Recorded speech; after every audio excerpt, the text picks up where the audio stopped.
you a couple rabbity, maybe a few. Hello. Oh, how's the volume? Is it okay for everything? Hi. Good morning, everyone. Good morning. Hello, everybody. Hi. How's everyone doing today? I hope everyone's doing good. Yes. I'm very excited for today's stream. I got a little bit excited. Did you brush? Did you do something to your teeth? My teeth? Oh, I see. Yes, well, my teeth, yes, well, it was a beauty standard in Japan long ago for ladies to make their teeth black. Did you know that? So I thought it could be cute if I made my little tooth black. Yeah. I don't know if that's silly though, but it was a thing at the time, so maybe like, yeah. Did you know that? That's the truth. Yeah, it used to be a thing that you make your teeth black. Yeah. Yeah. Did you know that? Oh, let me know if you need anything turned down or anything like that. Smile with a black toothy grin. Yeah. I'll show you up close. You probably can't even really see it from here. Hang on one sec. Okay. I'll show you now. I come closer. Hi! Not all my teeth. My back teeth aren't. Because it kind of tastes funner. But...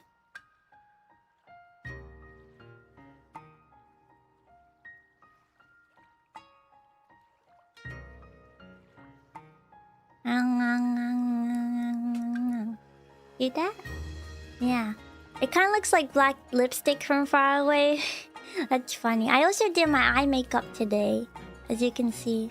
I wanted to fit the beauty standard of the time. I thought it looked cute. Yeah. Ohayou gozaimasu, Keikosmiku. Ohayou gozaimasu, Champy. Hello. Guys, today we're going to be having a really exciting stream. Did you know? Yeah, back in the thousands, Japanese beauty standard was long hair, white skin, and black teeth. True. That's literally me. Did you know? So yeah, I kind of have a bit of that look. So, you know, yeah, thank you so much for being a member for 22 months. Thank you. I'm sorry that I was a little late today, guys. You can call me Lady Poo today if you want to. Yeah, I'm very sorry. I gotta get better with that. But yes, I hope that you guys are all excited today. Because, you know, I realized I actually don't know anything about, like...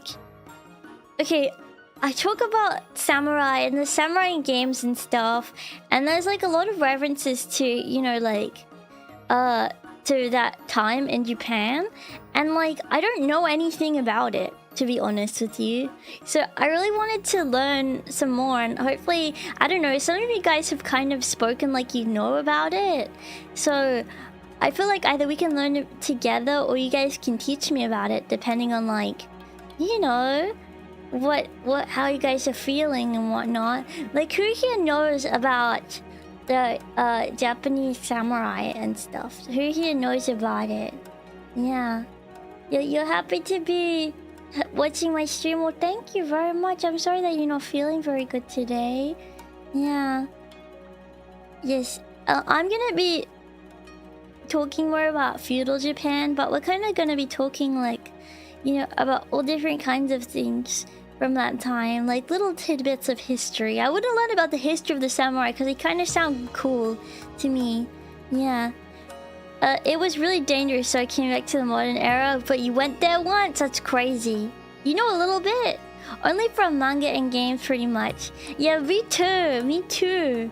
That's all I know about it from. So, like, I don't really know. It's kind of varied.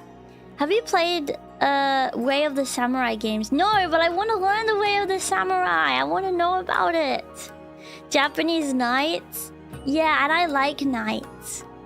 I like knights, so I wanna know about the Japanese knights. Yeah, I know a little bit about some of the politics and culture, but not the history too much. Well, yeah, that's the same for me. I know a lot more about like the like culturally what was going on. I know a lot about geisha. I know like about that kind of stuff, but I don't really know anything about like the military stuff that was happening, or anything to do with the war, or much of the stuff politically or whatnot. So I'm excited to learn about it today. Yeah. I read that the whole Bushido thing is mostly a mythologicized past. Is that even the truth? Is that even the truth? Well, if you don't know how these deep dive streams work, basically what I'll be doing is reading through a lot of, you know, different articles and stuff about it, and I'll go, whoa, is that true? And we learn about it together and stuff. So, you know, it's really exciting and whatnot. And I found like, I think a documentary as well that we can watch as well. Why is it so cold? Is it blowing cold air? It is! I knew I wasn't going crazy. Hang on.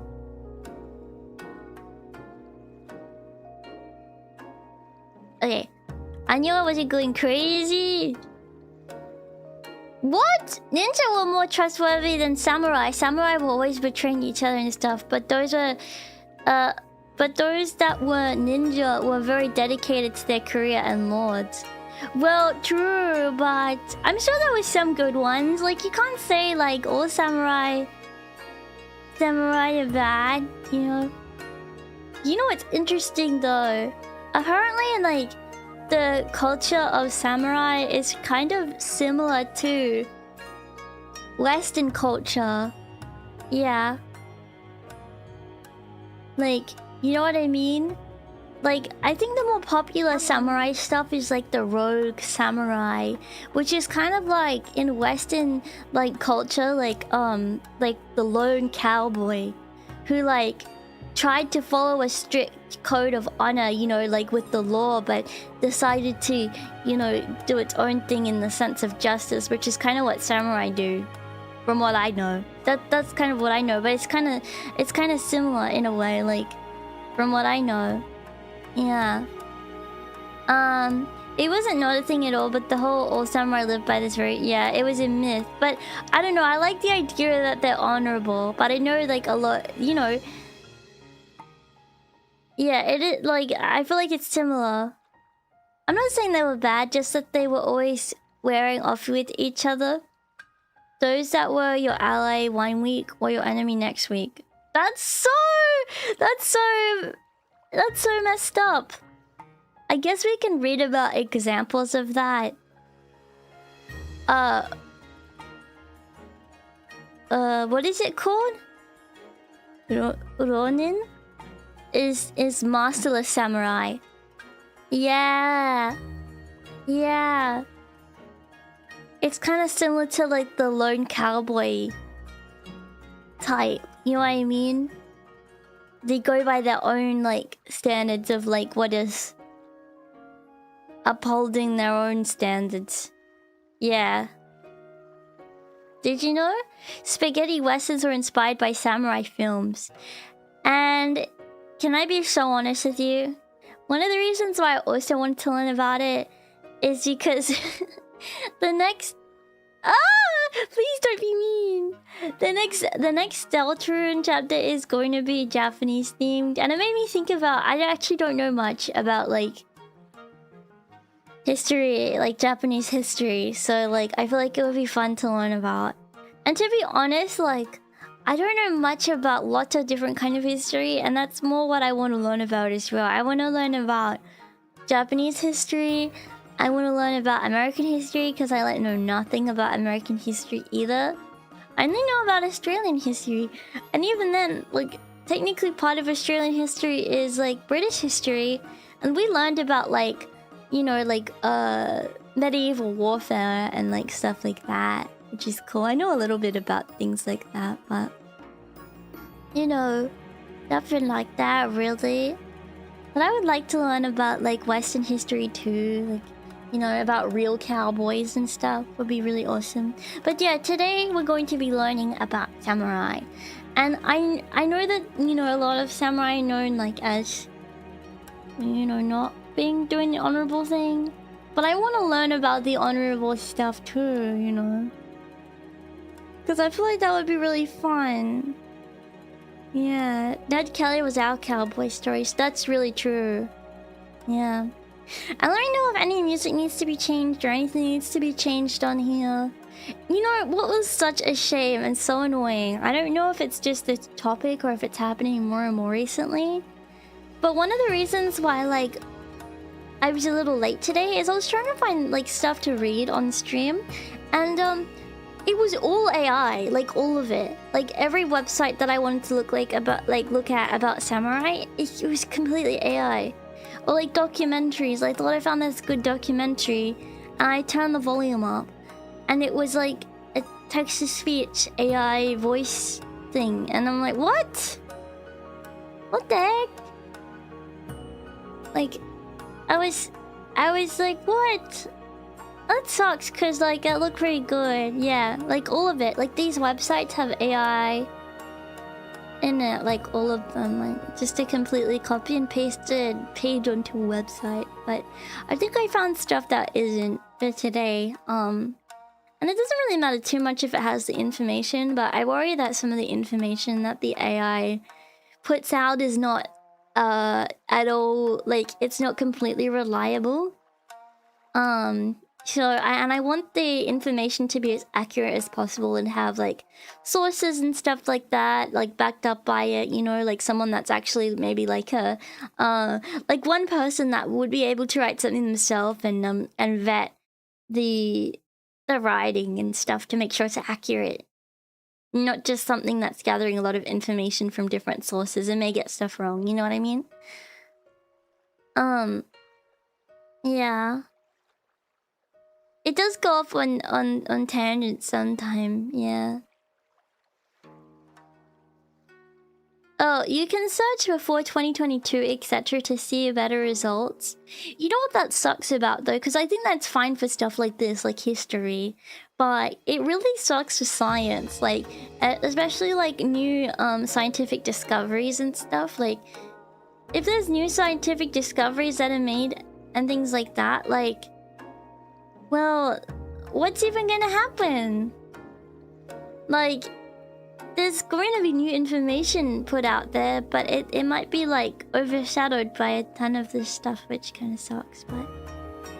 yeah. Okay, let me just have some coffee, okay? And then we can get started with reading about this. But, I'm excited, because... I feel like this kind of stuff will be cool. Yeah. It can give you an overview summary to explore yourself. Yeah, that's true. There's nuance to it, of course.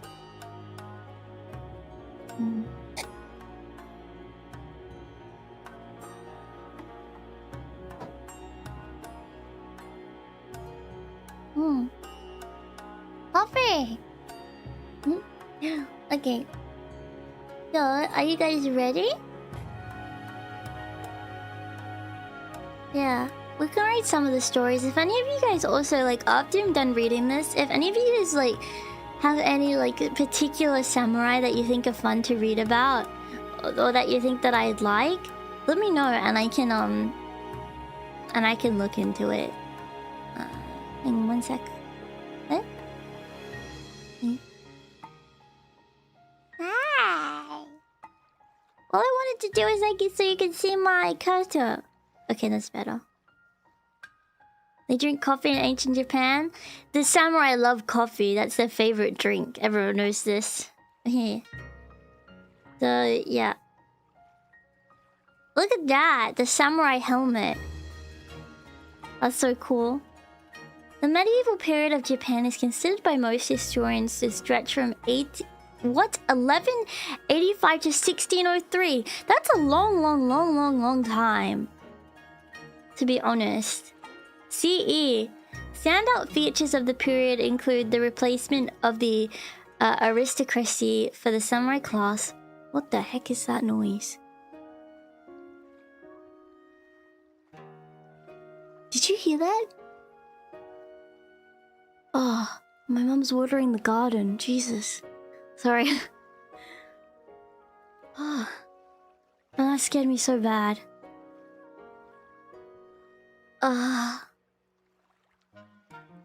Because of where my room's located in my house, when my mom waters the garden, I can hear the pump in my wall of the water. And it's very like... Ugh, it's an awful noise. Sorry. Okay. Sorry, let's continue. I'm sorry. Jesus. Thank you very much for subscribing. Thank you. Yeah. Most enjoy. So it's from 1185 to 1603. That's crazy. Standout features of the period include the replacement of aristocracy by the samurai class as the most powerful social group. Really? They were the most powerful social group? The establishment of shogun military rulers and other regents. I'm sorry if I not pronounce things incorrectly, by the way. The decline in power of the emperors and Buddhist monasteries, and the stratification of feudal society into lords and vassals, as well as a lasting class differentiation based on profession. The country witnessed long periods of civil wars as warlords and large estate owners, or daimyo, fought for prominence, and the central government struggled to unify Japan. Is that even the truth? Is that even the truth? Yeah. They had warlords. On the other hand, they would... Oh my god, that's so loud. Jesus, sorry.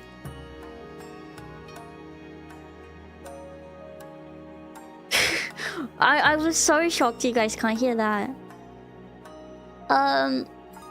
On the other hand, there were developments in agriculture, commerce, and trade. The arts flourished, especially ink painting and performance arts. I like ink painting.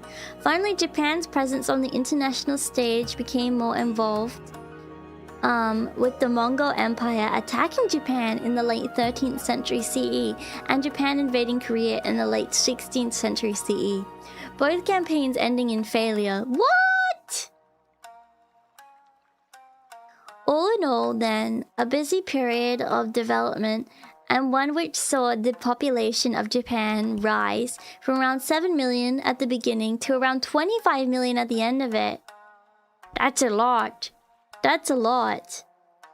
Yeah.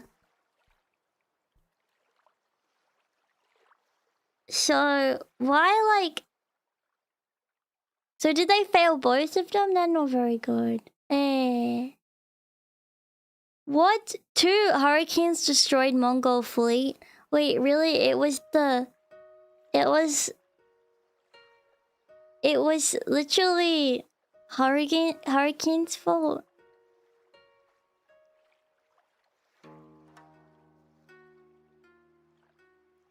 Let's have a looky poo at this. The medieval Japan. So this is the Kamakura period, and then Muromachi period, and Azuchi period. Whoa, so much happened. So in this first period, they had a new form of Zen Buddhism, the Battle of Dan-no-ura. Monasteries provide education to all classes and host schools of artists. Did they like artists at the time? And feudal society. So that's kind of where we're starting to learn about this kind of stuff. Yeah, I'll say AD instead of CE. That confused me for a little bit.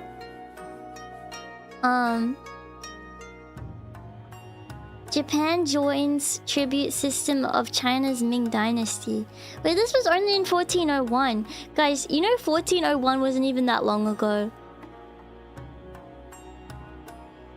Did you even know that? So let's learn about the Kamakura period, or the Heian period, 1794 to 1185 AD ends, and the Kamakura period begins with Minamoto no Yorimoto's defeat of the rival Taira clan at the Battle of Danura in 1185 AD. The final act of the Genpei War. Wait, but I don't understand. They're not really putting much information in here. Okay. You know, it wasn't even that long ago this guy was around. Wait. Yorimoto would be shogun until... So what even is shogun? Until his death in 1199 CE. After a brief spell as shogun by his oldest son, Yoritomo's wife, Hojo Masako. Did they have different last names? And her father, Hojo Tokimasa, decided to rule themselves. It's a military leader. I thought so, but I just wanted to double check. Okay, we're going to learn more about feudal society now, because this is kind of what I want to talk about, but it's kind of crazy. In this new arrangement, the regent shogun had the real power. The shogun became a mere puppet, and the Hojo dominated all key shogunal government. What? The system of the shoguns would last until the Meiji Restoration in 1868. That's a long time though. Like that's a long time. Okay, so let's learn about feudal society. Amakusa Shimbara Rebellion is one of the most bloody and interesting episodes of medieval Japan history. Let me write this down so I can look at it. Wait, did this happen before feudal Japan? Because if it did, we can learn about it now real quick.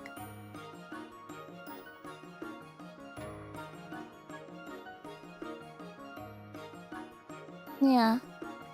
Is it okay? Yeah, it's fine.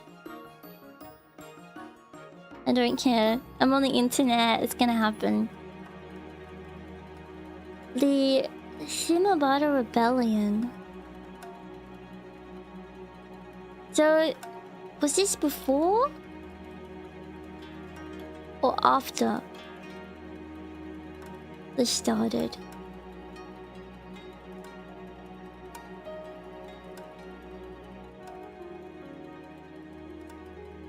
The Shimabara Rebellion, also known as the Shimabara Amakusa Rebellion. Amakusa. More like Amakusa. Was an uprising that occurred in the Shimabara domain of the Tokugawa shogunate in Japan on the 17th of December 1637 to April 1638. A year-long thing, basically. Well, actually not really. It's only a few months. I was being a little bit ridiculous about it. Okay, let's see.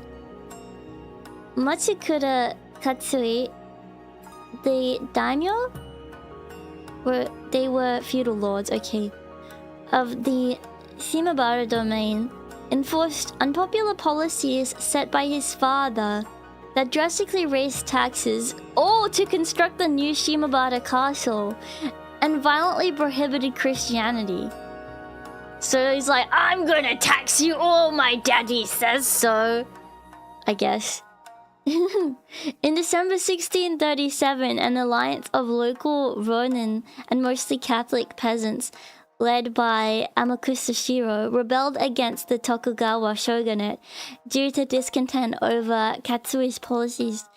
The Tokugawa shogunate sent a force of 125,000 troops. Wait, what? They didn't need that many.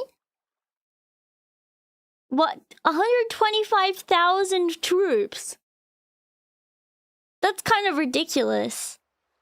That's really ridiculous. Supported by the Dutch to suppress the rebels, which defeated the rebels after a lengthy siege against their stronghold at their stronghold at Hara Castle. Wait, so even with that many people, because you know what? Because when it said it was like Catholic peasants, I was like, oh, all right, like 15 people, like a few peasants. Nah, they needed that many troops. That's crazy. Following the successful suppression of the rebellion, Shiro and an estimated 37,000 never mind, that's a lot of rebels, and sympathizers were beheaded. Huh? Why were they beheaded? Like, why couldn't they just be killed normally? Why did they have to be beheaded? That's kind of ridiculous. Just because I was like, nah, I don't want to be taxed. Yeah. Jeez. And the Portuguese traders suspected of helping them were expelled from Japan. Katsui was investigated for misruling and was eventually beheaded. Okay, so he was beheaded too. So I guess everyone was beheaded. In Edo, the only daimyo executed during the Edo period, the Shimabara domain was given to Koriki Tarafusa. Japan's policies of national seclusion and persecution of Christianity were tightened until the Bakumatsu in the 1850s.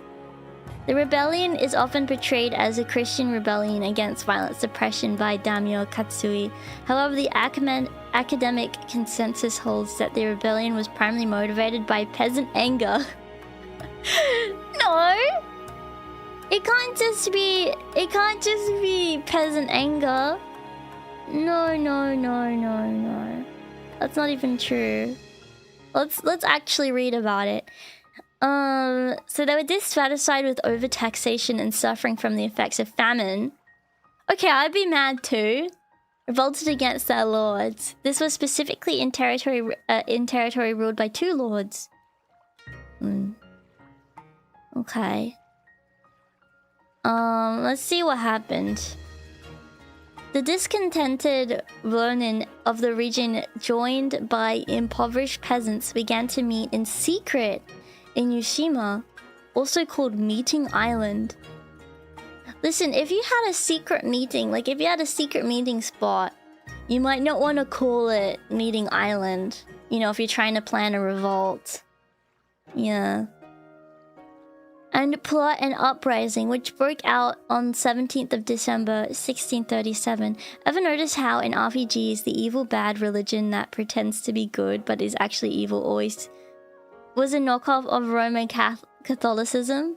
That's not nice. Where the local Daikan magistrate was assassinated. At the same time, others rebelled in the Amakusa Islands. The rebels quickly increased their ranks by forcing all the areas they took to join in the uprising. A charismatic 16-year-old youth soon emerged as the rebellion's leader? Amakusa Shiro... Wait, that was 16?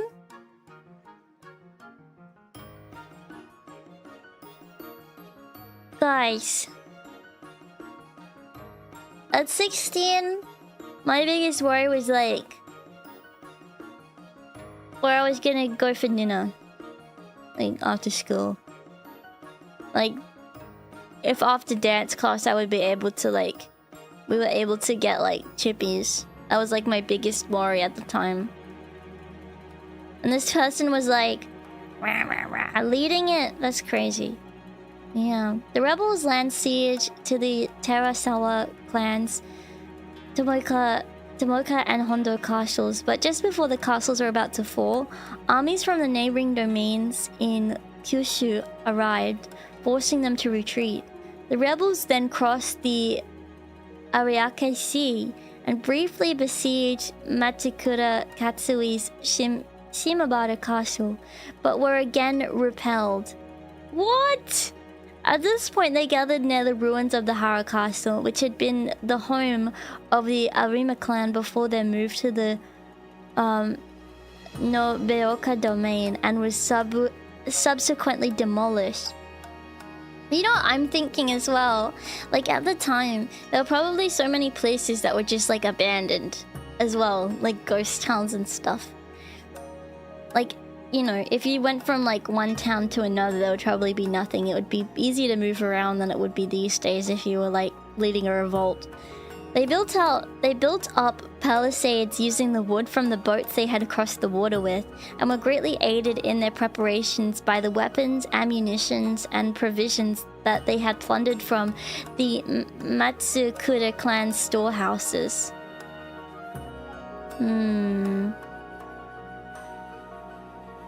Also, see this BS about him being warlord but emperor who is actually in power. Just keep him alive. Well, I don't know. They seem to be a little upset. Yeah. The allied armies at the local domains under the command of the Tokugawa shogunate, with Ichikura Shigemasa as commander-in-chief, then began the siege of Harakasu. The legendary swordsman... Ooh! The legendary swordsman Miyamoto Musashi was present during the battle. He served as a military advisor and aided to Hokusawa Tadatoshi. What? Musashi was knocked off his horse by a stone thrown by a peasant rebel! In one of the few verifiable records of him taking part in a campaign. Wait, so it was this awesome swordsman guy and he was just knocked off his horse by a stone? I don't think this guy was that good. He could have deflected it with his sword if he was good, to be honest. I don't know, I don't believe it. Yeah. The shogunate troops requested aid from the Dutch, who provided gunpowder and cannons. Well, that's not fair.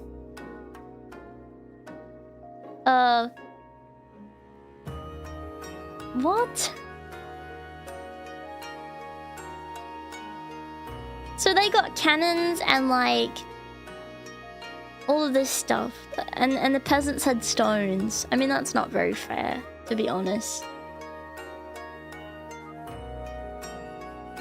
Ichikura Shigemasa was killed in a failed advance. More shogunate troops under Matsudaira Nobutsuna, and that was their replacement, soon arrived. However, the rebels at Harakasu, who were led by well-trained former samurai, resisted the siege for months and caused the shogunate heavy losses. Both sides had a hard time fighting in winter conditions. On February 3rd, 1638, the rebels achieved a major victory when a surprise attack killed 2,000 warriors. I would have trouble doing that. From the Heian domain.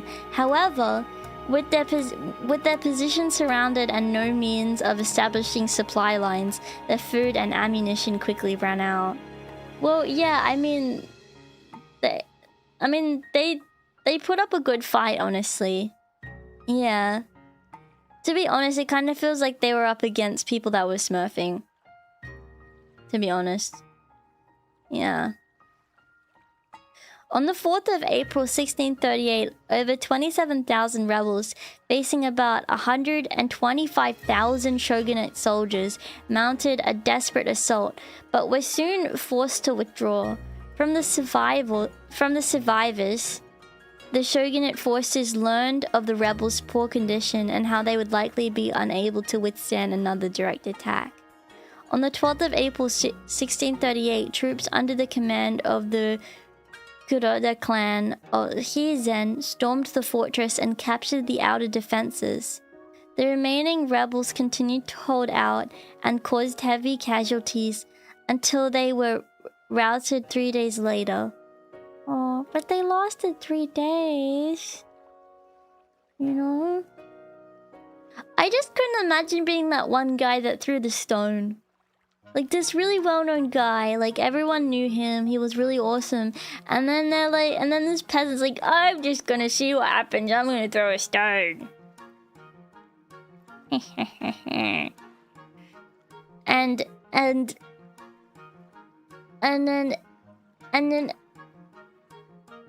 then everyone was crazy. Well, I mean, 3 days after, like, their defenses and all that have run out. It's pretty cool, yeah. The Shimabara Rebellion was the first massive military effort since the siege of Osaka, where the shogunate had to supervise an allied army made up of troops from various domains. How come? After the castle fell, the shogunate forces executed... What? Wait, so this was after it had finished. Or is this like the casualties of this? Was this afterwards? Like all of these people were killed afterwards. The survivors. Or is this just like the casualties of the war? After? So after? Why is he so petty? Jeez. Not even just rebels, but just sympathizers. Amakusa Shiro's severed head was taken to Nagasaki for public display! Hello? What the heck? And the entire complex at Hara Castle was burned to the ground and buried, together with the bodies of all the dead. Jesus Christ. What?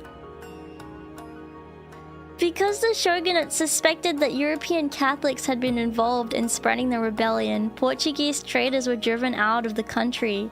The policy of national seclusion was made stricter by 1639.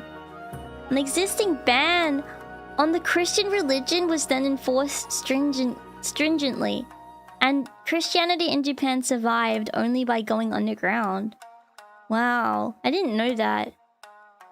You know, actually, something interesting that I do know about Japan is they have so little like churches in Japan, like Christian churches, that in some of the places there, that they actually have fake ones for like wedding ceremonies, where you can have like a proper like wedding in a church, but it's like a prop setup. It's not like a real church. It's like, it just looks like a church. And you can go to these fake churches for weddings. Because like, in Japan, like, that's not really, like, you don't generally get married at a church. Because that's a Christian thing. Yeah. Japan probably does need some churches, but like, because they probably do have some Christians there, but Christianity isn't a very, it's not their main religion. Yeah. To this day, I do know that there's not a huge population of Christians in Japan. Yeah. So, I think maybe they see, I don't know, Christians in a way that us in countries that are mainly Christians may see other religions. Yeah. You know? The rebellion has also had an effect on the shogunate's international policy. The Bakufu and the Dutch Republic had projected a joint invasion of the Spanish Philippines. There was a Spanish Philippines? See, I don't know anything. Which the Japanese had calculated would take no more than 10,000 samurai to submit. After the experience on fighting Christian militiamen in Shimabara, the Bakufu now decided it would take 100,000 men to conquer Manila. Yeah, they need more guys than they probably think they do. A much better fortified city guarded by veteran troops. The Nagasaki Bugyo was sent to inform the Dutch the invasion was cancelled.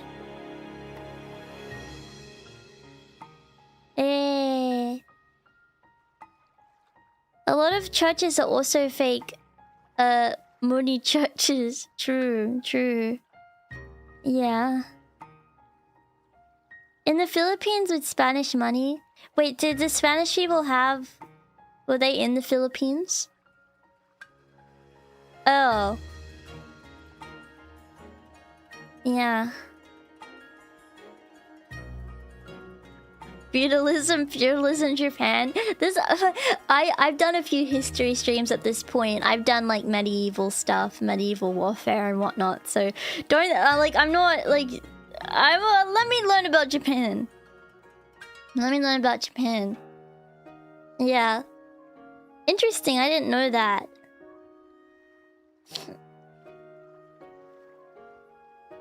That's so sad though.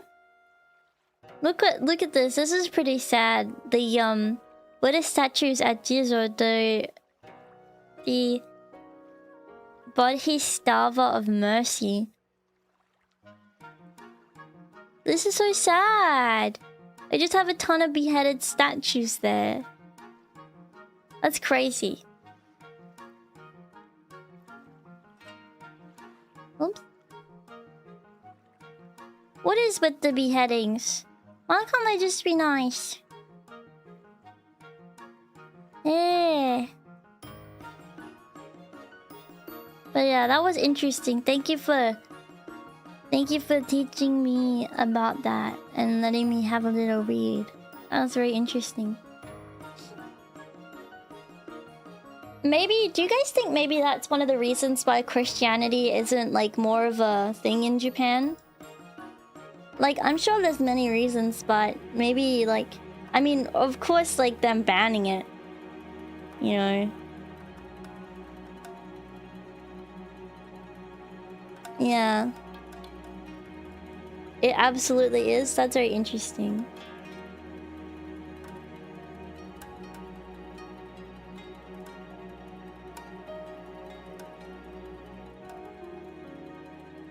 That's crazy.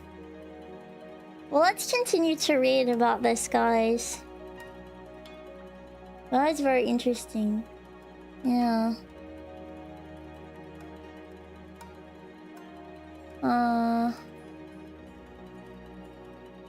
Okay, so... Yeah, so this is starting about feudal society. With the rise of the warlords, Japanese society was arranged around the feudal relationship between lord and vassal. The former gave lands to the latter in return for military service. In Australia, it was much later, so it was like you have lords and then you have like...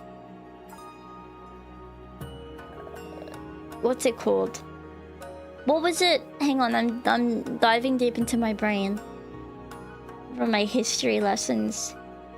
They had lords and then they had like underlings that were like farming the land and stuff in Australia. So, but this is like for military service, which is interesting.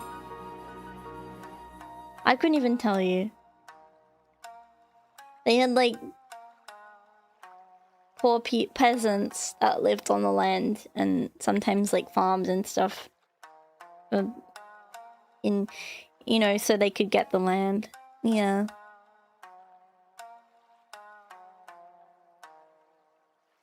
In the case of shogun or lord having many estates, he might give some of them to a steward or a gito, a position open to men and women.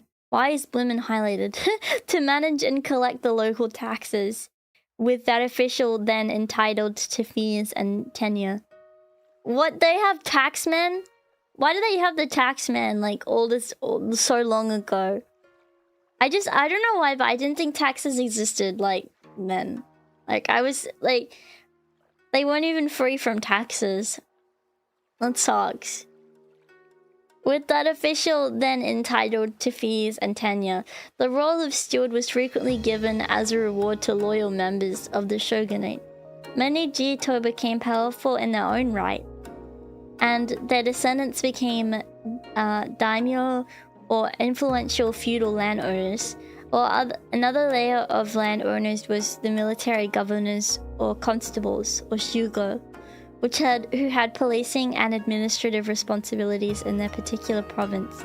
The system would run right through the medieval period. What? It's ridiculous. Women continued to be used as a tool for social progress in this period via the practice of marrying daughters into families of superior status. Yeah, I don't know if it was... Well, I don't know why there was... Because, like, again, without Christianity... And I don't know if I'm wrong, let me know if I'm wrong, I don't know. But without Christianity, I mean, the only reason to get married would be... as, like, a status thing? You know what I mean? Like, it probably would be an only, like, status kind of thing. Because back then, marriage was much more of a marrying families and not just people, like, to kind of intertwine families together so they can, like, have an empire. Less so, like, you know, for love or whatever. You know what I mean? Yeah. This occurred not just among elites, but also in rural communities. Well, what would happen if you're, like, the most powerful woman in town? Like, you're already a girl from a very powerful family, like, the most powerful family ever. Would you just marry, like, an underling powerful family that's also very powerful? I don't even know. Yeah, I'm sure love was still a part of it. Back then? No way. They were not marrying for love back then. Yeah. There's no way. I don't believe it. I think it was, like, purely a marriage was purely a thing for families to join each other. Yeah. I'm sure, like, love could have happened, but I don't know, like... I'll say this. My mom is friends with multiple women who were in arranged marriages. And, they're miserable. They're absolutely miserable, and they do not love their husbands. They are still with their husbands because divorcing is not, you know, is not right, but, they are absolutely miserable. Yeah. So, not to say that marrying a family, like, in the way of making, like, yourself a higher class couldn't have love involved. But at the time, I don't think love was involved with that. It was families getting together and being like, well, let's, you know, let's join forces. You know, I have a daughter, you have a son. You know what I mean? It was more like that.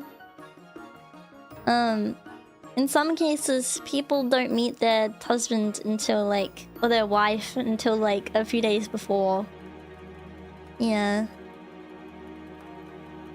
The problem sounds like they stuck together. No. I think it's good. We don't need to talk about my idea of divorce, but I'll just say I don't think that you should. Unless that person is, like, I don't know, threatening your life. I think that marriage is, like, something very important that shouldn't be broken at all for any reason. And unless, like, someone, like, has, like, a crazy brain injury, or they were just a crazy person, like, and when I mean crazy brain injury, I mean, like, they completely turn into another violent or horrible person, then you know,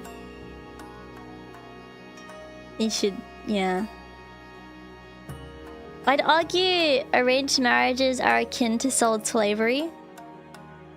I wouldn't say they're akin to sold slavery. I would say that at the time, arranged marriages made sense because marriages weren't such a loving thing as they are now. From what I know. Because marriage was more like, so, like, our families are intertwined now, like, you know. You know what I mean? Like, it was less of that kind of thing. But now, because so much love is involved, it's different, I would say, yeah. I don't really think that arranged marriages should happen now. Unless, like, I don't know, like, you're in a royal position or something, then I guess it makes sense. Because then you...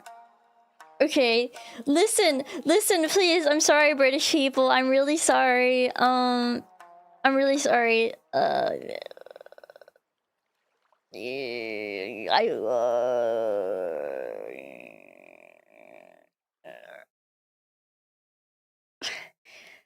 Because then it will turn out like Meghan Markle. And Prince Harry. And Meghan Markle really is one of the most irritating people I've ever met. Like, or I haven't met her, I don't know her. But like when I like she's so annoying. That's why you should marry someone in royalty, most likely. Probably. Or in like a high position. Otherwise you marry some idiot like Meghan Markle. Ugh, so annoying. I hate her. Yeah, I've never met her though. I don't know her. She's annoying. Don't like her. Sorry. That's why I think in those instances it makes sense to encourage someone in a royal position to be with someone else who's also like high up there, probably. Or like a very well educated, like princess-like woman. Not someone like Meghan Markle. Preferably. Not like a random lady. Yeah. Anyway, sorry, where was I going with this? Oh yeah. I think these days it makes like it makes more sense that arranged marriages are worse these days because it's different. But it was a different time back then, and I don't think it's akin to that. Yeah. This occurred not just among elites, but also in rural communities. Women were largely made responsible for the household and its servants, if there were any. But there were also some women warriors and small business proprietors. They had women in small business then? That's crazy. Women could inherit property, had some divorce rights and freedom of movement. That's crazy. That's crazy that was in Japan. But these did vary over time and place. In addition, information regarding women's rights is often lacking in the male-dominated historical record, and practical daily life was, in any case, very likely different from official and legal pronouncements on what women could and could not do. Interesting. Yeah.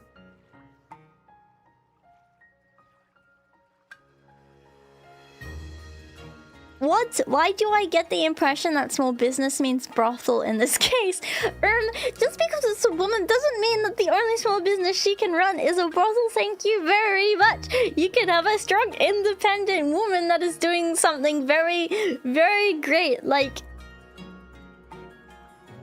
an accounting company or a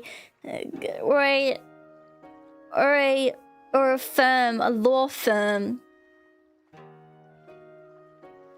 That wouldn't be a small business, would it? I don't know what would count as a small business. They could also run massage parlors too. Well, I don't know. To be honest, I went to a massage parlor once, and it was actually quite nice, to be honest. Yeah. I don't think many women were running accounting firms in feudal Japan, but I could be wrong. Is it because you think they can't do it? Women can do all the same things as men can, you little poo.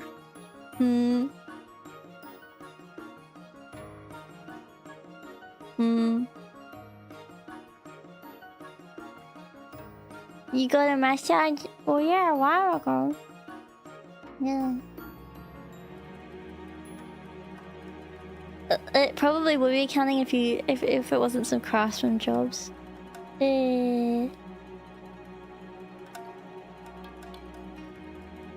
Economically, the country prospered as agricultural techniques improved. For example, double cropping, better iron tools, fertilizers, and hardier strains of rice were all employed. Trades became more specialized and were governed by guilds, while made with China boomed with Japanese gold, swords, and timber exchanged for silk, porcelain, and copper coinage, amongst other things, in the 15th century. Korea would also trade with Japan, exporting cotton and ginseng. In particular, Villages began to grow in size as the roads networks improved and small businesses and markets made them more attractive and convenient places to live. Oh. Hi. You like my little outfit?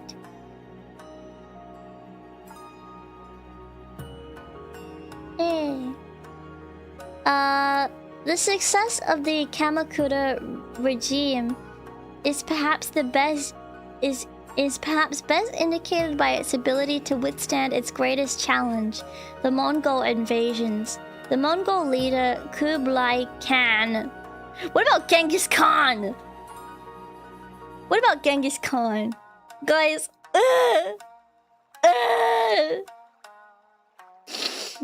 I'll never get to meet Genghis Khan. I'll never get to meet him. That's my biggest dream. And I'll never get to meet him. When people ask me if you can meet anyone alive or dead, I want to meet Genghis Khan. That's my one guy I want to meet. I'll never get to meet him.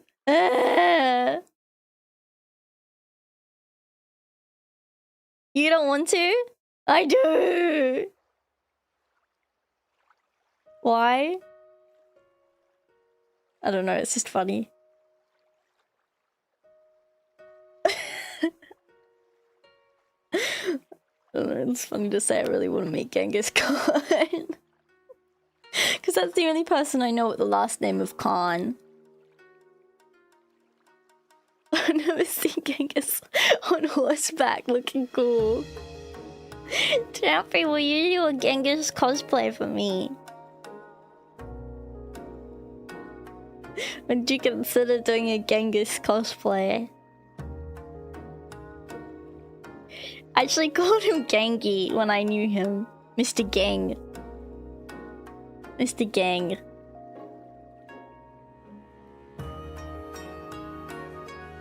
That's actually... I used to call him Mr. Genghis. Was my name for him. Mr. Genghis. Yeah, when I knew him back in the day. I wish I could see him again. Been a long time. Okay, sorry. The Mongol leader Kublai Khan was keen to expand his empire and attacked Japan in 1274 and 1281. Why did he try twice?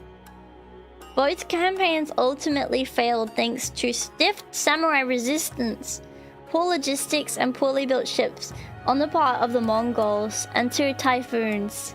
Haha, it was the typhoons! Let's be honest here, it was the typhoons that did it. Yeah. These providential storms were called the Japanese kamikaze, or divine winds, because they destroyed the Mongol fleets and saved the country. Wow! Thank you, Mr. Typhoon. The Kamakura government was ultimately weakened by the invasions because of the high cost of keeping a standing army in anticipation of a third attack. The shogunate came to an end when unpaid samurai and ambitious warlords were rallied by Emperor Go-Daigo, who wanted to restore imperial power. This was the so-called Kanmu Restoration, which lasted from 1333 to 1336. Go-Daigo found a willing army in the traitorous army commander Ashikaga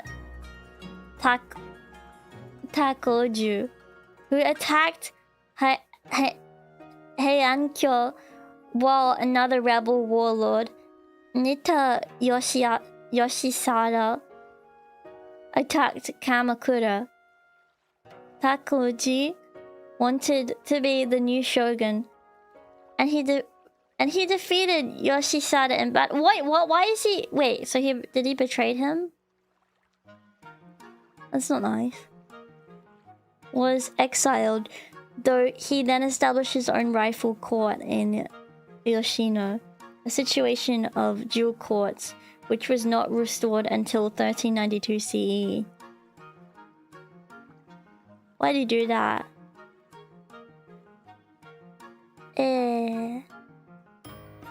Guys, I like that place.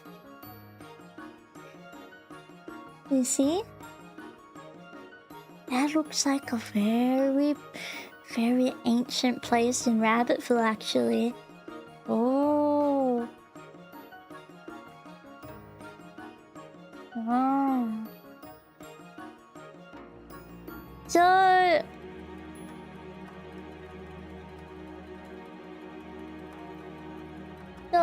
okay. Okay. What shall we do now? Shall we continue reading about the Muromachi period, or should we look more into the feudal Japan life? What do you guys think we should do? Because this has been very interesting to me so far. But I want to learn more about the way of the samurai, to be honest. Like, let's learn more about the way of the samurai. Because I want to know, like, what they were all about. If that's okay. The samurai, also boshi, were a class of warriors that arose in the 10th century in Japan, which performed military service until the 19th century.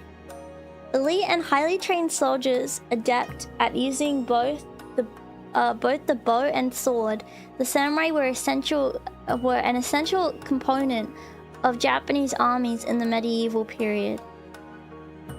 What would you do? Would you... like, I feel like I would struggle with the bow. I feel like I could be great with a sword, but a bow, I don't know. I feel like that would be too tough for me. I have my own video that we might watch later, but I'll watch this one as well. Yeah, I saw that one. Samurai and samurai culture may have been excessively romanticized since the 18th century as the epitome of chivalry and honor. No, but they're gonna say it's not. No, please, stop. You know what, honestly, like... it's very upsetting because I feel like history, and one of the reasons why I kind of like history is because it's really like reading very, very old gossip. Like, if you think about it, it's like, this guy betrayed this guy, and this guy did this, and that guy did that bad thing. Did you know that? And like, it's just very, like, it's very interesting. Like, why are there rats about the samurai here? Like, I think they were the epitome of chivalry and honor. Thank you very much. Ancient historian. Yeah, those guys are badasses. My source is a guy that knew a guy 20 years ago. True! There's a tradition of cute girls doing archery. Really? Hey.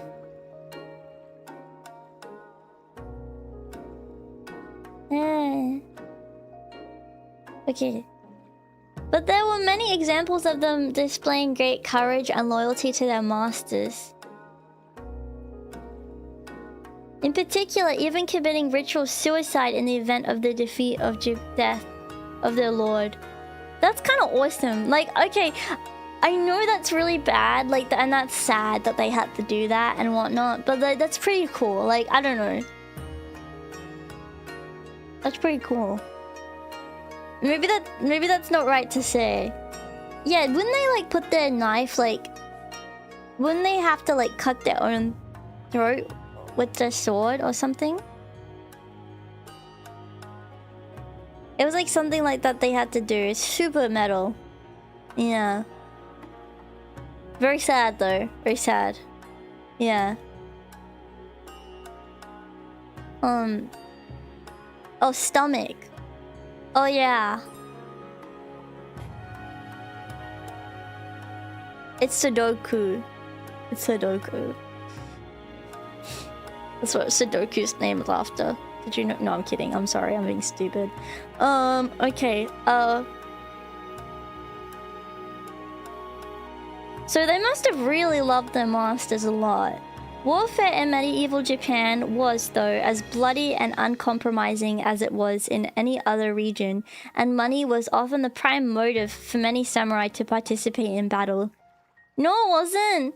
From the 17th century and no longer needed in a military capacity, samurai often became important moral teachers and advisors within the community.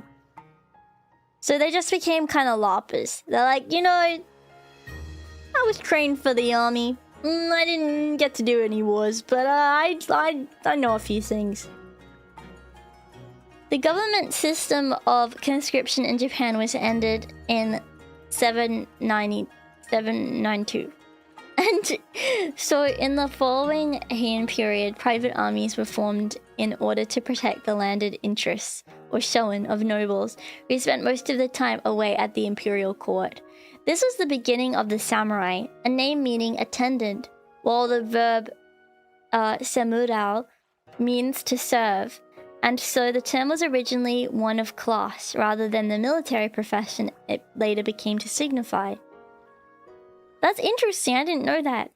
There were other classes of warriors too, but the samurai class was the only one with the connotation of serving the imperial court. I guess maybe that's why they like kind of became culturally the way that they were. Yeah, samurai were employed by feudal lords or daimyo for their martial skills in order to defend the lord's territories against rivals. So it's kind of like being, you know what it's like? It's like they're very awesome security guards, if you think about it. Like, imagine security guards these days, you know how they sit and they have like a screen? It's like that, but they like have a bow and stuff and whatnot. Yeah.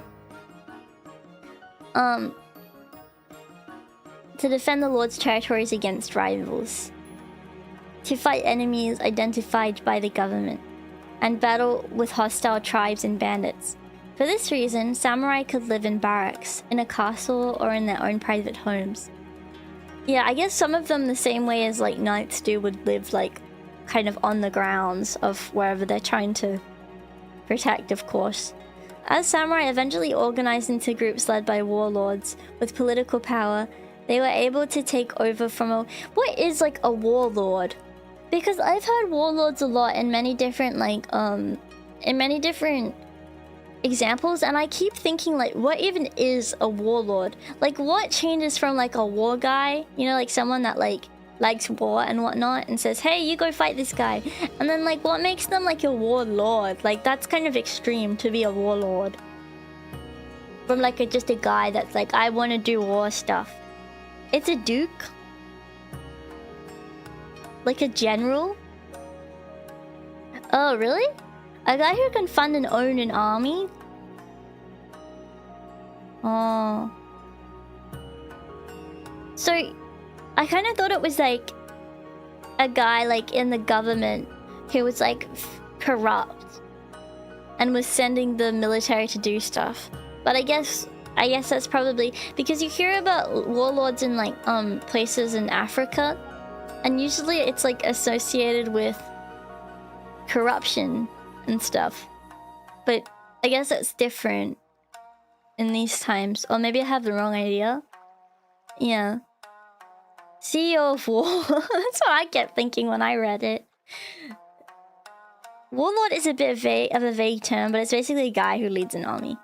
Okay, that makes sense. So then they're not corrupt a lot of the like. Some of the time they don't have to be a warlord. Okay. Modern warlords tends to be shorthand for blood and bloodthirsty rather than a diplomat. But I guess at the time it was different, so that makes sense. Yeah. War costs money and takes resources. You know what, actually? Can I be so honest? I never, like, actually considered that war cost money. I know that's really stupid, but, like, I never thought about it before. It does cost money, doesn't it? Like, of course, these days it would cost money because, like, you have to fly them out. But, like,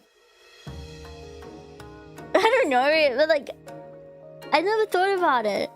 Like, I know in the game I played it cost money, but I didn't actually consider, like, in real life it costs money. It's profitable? What money do they get from being in a war? Really?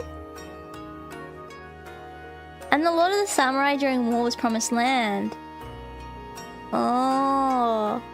Who do you think pays for the weapon and the food and transport? Well, I don't know. You know, I never considered, like... that, like...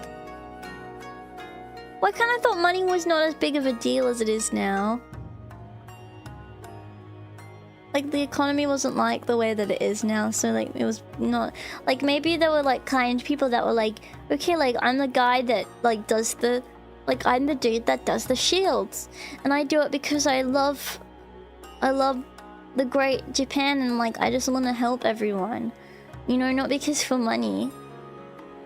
Like, maybe it's like and the guy's like, I'm gonna make all the best swords because I want to be known as the great sword guy. You know? Like, I want to be known as the awesome sword guy, and, like, I don't know, maybe, like, I get crops and stuff. Yeah, you know, but maybe they get crops and stuff, but really, in the same way, maybe they're doing it for the crops and the food and whatnot. But maybe they're just doing it because they want to be the sword guy. Maybe they farm their own food.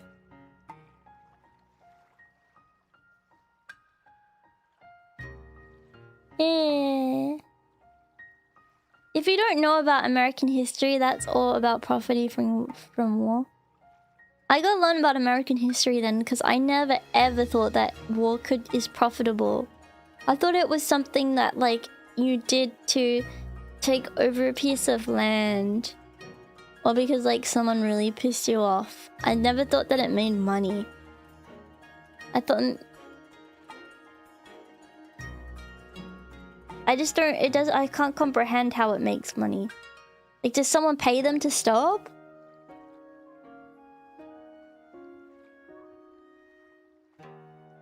The land would be a profit.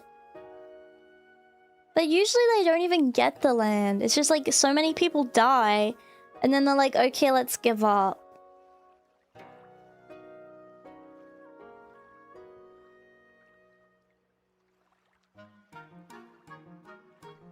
I don't know.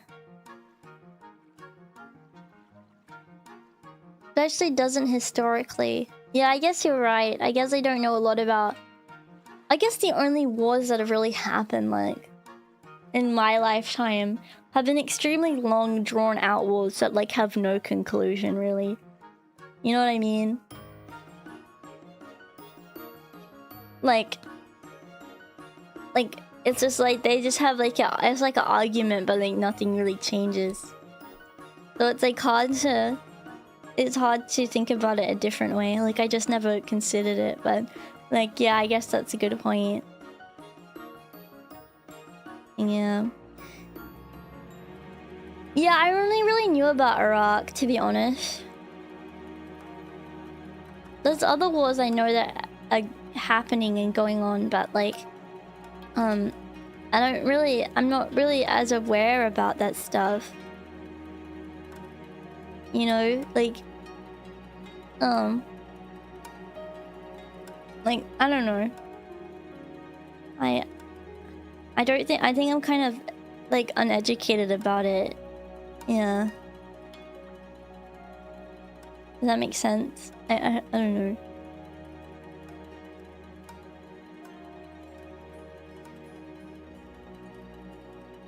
Keep in mind that modern day idea of war is World War stuff.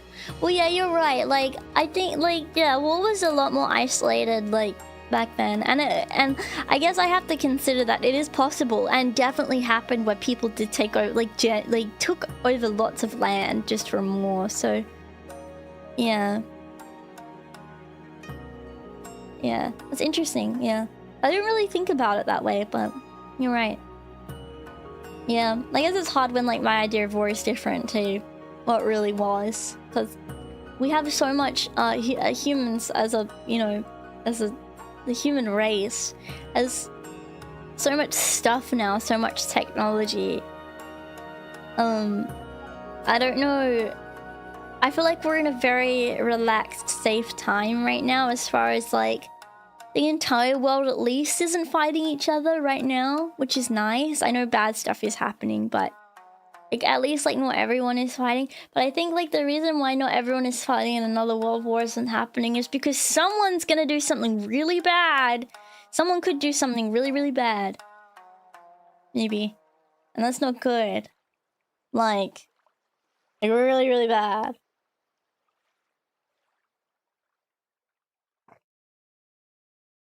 It's really, really scary. And I don't like thinking about it. And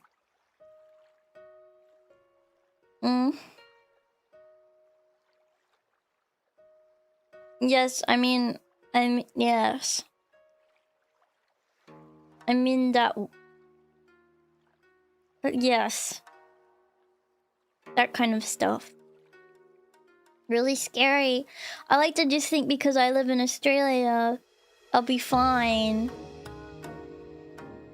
But also, like, if you guys, I don't know, if you guys got messed up by something horrible like that, I don't know how I would, like, be able to, I would be so sad.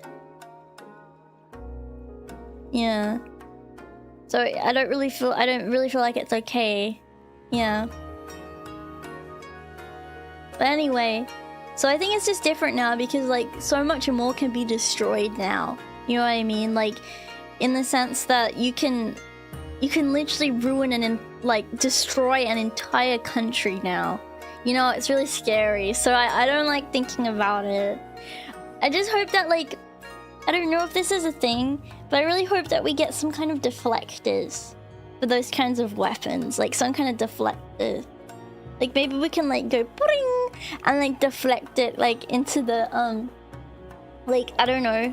Well, I wouldn't want to deflect it anywhere, because I would say into space, but I wouldn't want to bring it into space. But I just hope that everyone can find, like, a way, like, to combat it. So that maybe we can, like, not have that happen. Like, maybe we can go back to bow and arrows. You know? Yeah. I do like being on an island. For sure, though. But, yeah. But anyway.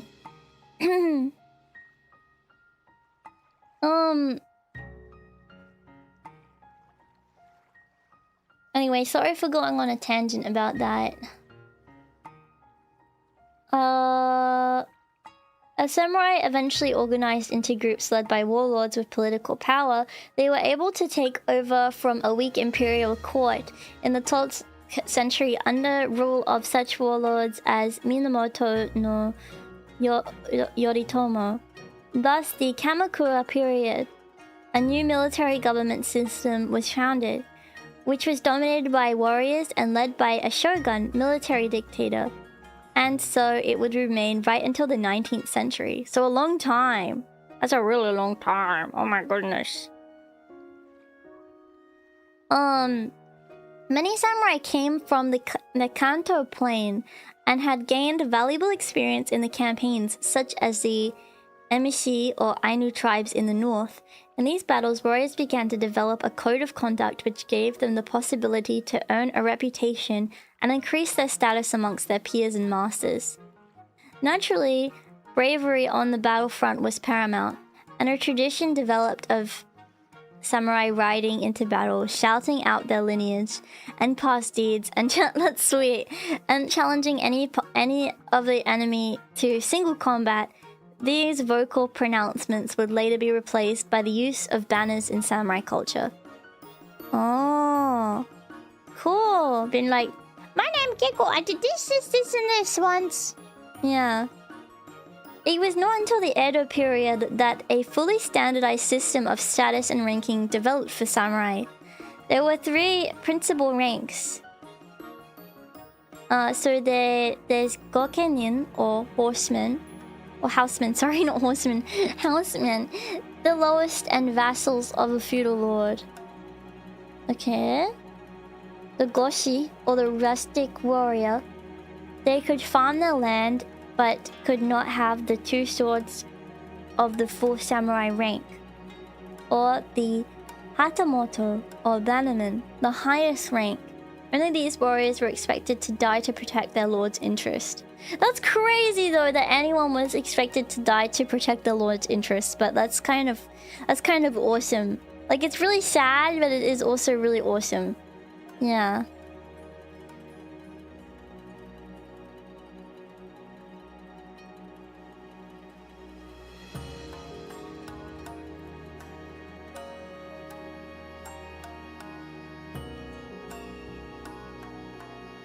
Okay, all samurai were supervised by their lords. But from 1180, the National Samurai Doko, or the Board of Retainers, was formed to particularly monitor gokenin and dish out disciplinary measures. What? Disciplinary measures to any misdemeanors if and when required. So they had like their own cops. They had their own police. They were like, ah, I'm watching you, Mr. Samurai. From 1591, samurai were no longer permitted to be both farmers and What? No, please! Let them be farmers and warriors. No, please. Can they be both? And had to choose one thing or another. The idea being this would make them more dependent and so more loyal to their masters. No. Many samurai had their own dedicated assistants, or baishin. I want to do that. I would want to be like the helper. Like, I wouldn't want to be the samurai, but I want to be like, I help you, Mr. Samurai. I don't know. Let me polish your armor. Yeah. I would do that.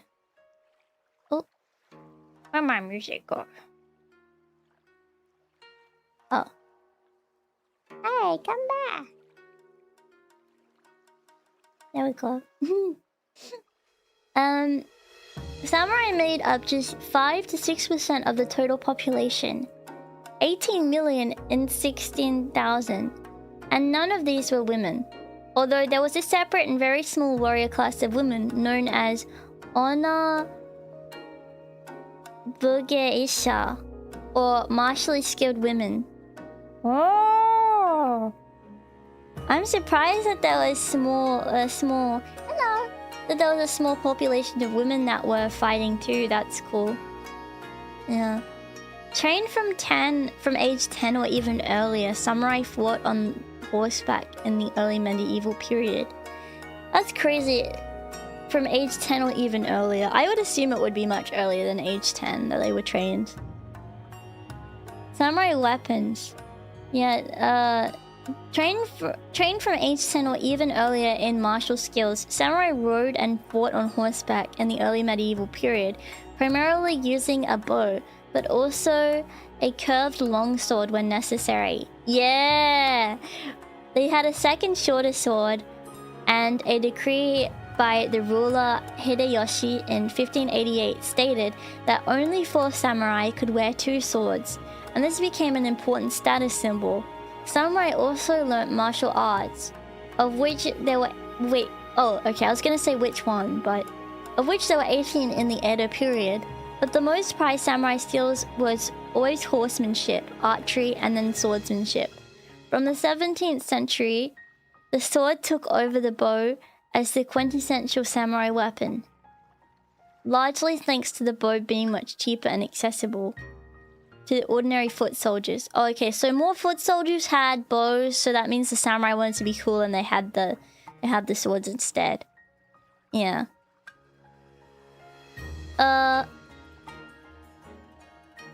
They used mostly bows and spears. That's cool.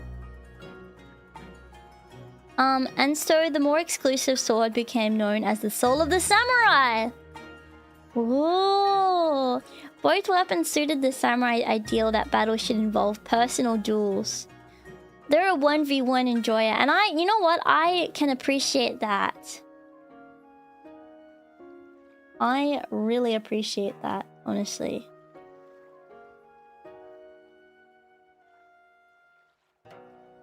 Yeah. The earliest samurais were mostly horse archers, Yeah. Yeah, 1v1. They wanted to do a 1v1. Boys were typically made using laminated bamboo strips around a wooden core. Cane might also be added for extra strength, and the whole lacquered from protection against rain. Arrows varied in length depending on the... That would be like... That would be heavy, wouldn't it? Pretty heavy. Arrows varied in length depending on the skill... Oh wait, no, using bamboo would be... But a wooden core, I don't know. Would that be heavy? It would depend how thick the core is. Shafts were made from young bamboo heads, were iron and steel, and bird feathers were used to make 3 or 4 fletchings to give the arrow stability in flight. I always, like, forget, like, some weapons would be heavy. Yeah, probably not. Flight from horseback, the rider's heavy wooden saddle with leather stirrups was designed to provide a stable platform and permit the rider to stand while firing. I wonder if they had any, like, rules against shooting the horse or, like, hurting the horse. Because that would be so awesome, and I would love samurai forever if so. Like, oh, you know, it would be not right to hurt another samurai's horse while they're in battle or something. I don't know. Maybe I'm ridiculous. Yeah. Well, heavy arrows would be okay. Yeah. No, they did have, like, some rules, I guess, to make things, like... Not, like, rules, but, like, things that you would want to do if you would want to be high up there in rank. Yeah. Like, yeah, you don't have to follow the rules, but like like if you win and you did follow the rules in a samurai world, you'd probably like be seen as higher than someone who didn't.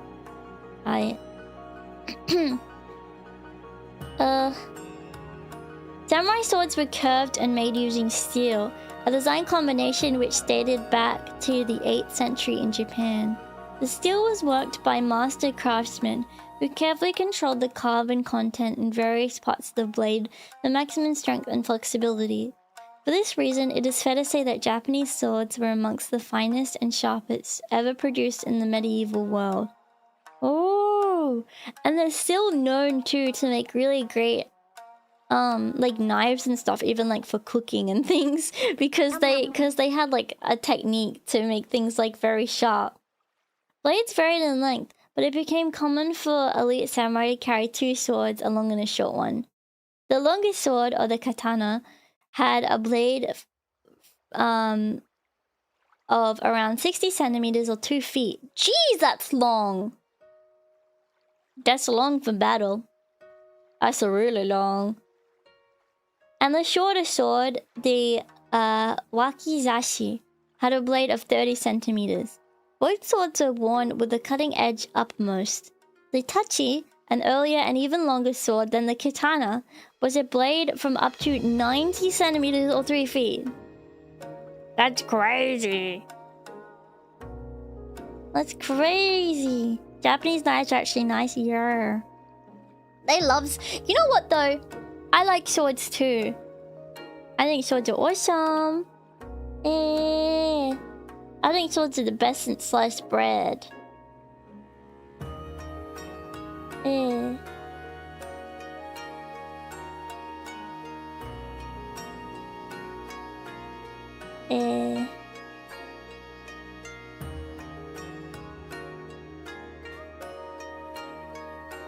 gonna have some coffee.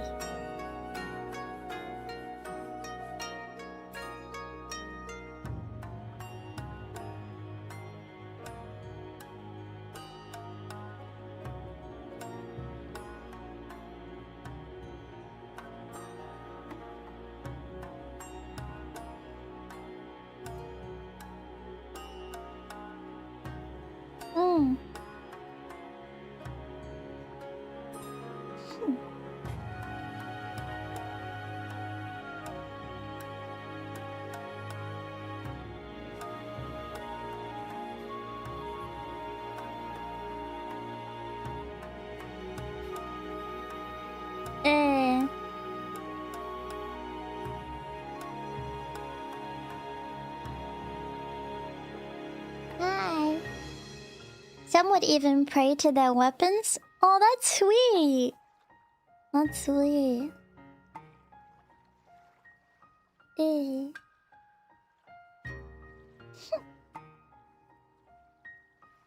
Alright.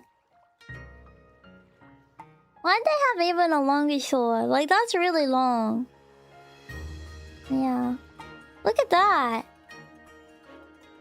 Look at these swords, they're so long. I would like to see it, like, kind of compared to a person, but it's still pretty long. Yeah. It's a cool Samurai Total War game. Oh, I should play that. Cuirass is made of metal pieces, plates stitched together and protected by lacquer date back to the Kofun period. Let me see the armor. That looks so cool! I don't know, that's kind of awesome sauce. Yeah. A more flexible armor was then made using narrow strips of bronze or iron, which were held together with cord or leather ties. Leather plating was another common material for armor throughout the medieval period, as it was both light and flexible. From the Heian period, samurai often wore a silk cloak or horo over their armor. That's cool, which was fastened at the neck and waist while riding. It was identified to inflate with passing air as either deflected arrows or act as identifier of the wearer. That's cool. There were suits of armor, such as the box-like or yori, which hung from the shoulders. This type weighed around 30 kilos. The simpler and more flexible haramaki suit had a close-fitting cuirass from the torso and a short skirt. Wait, short skirt?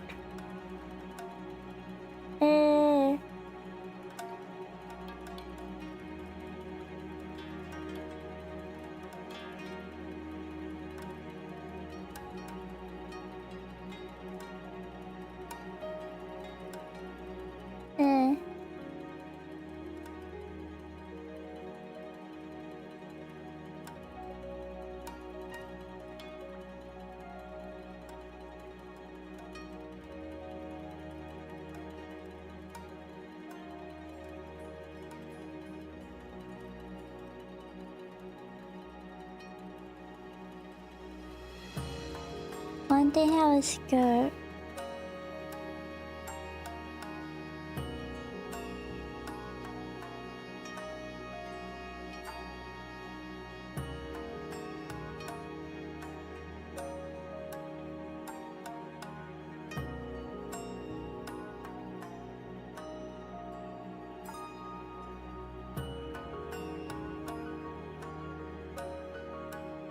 Why did they have a skirt? I don't know, I would have to see it. I would have to see it.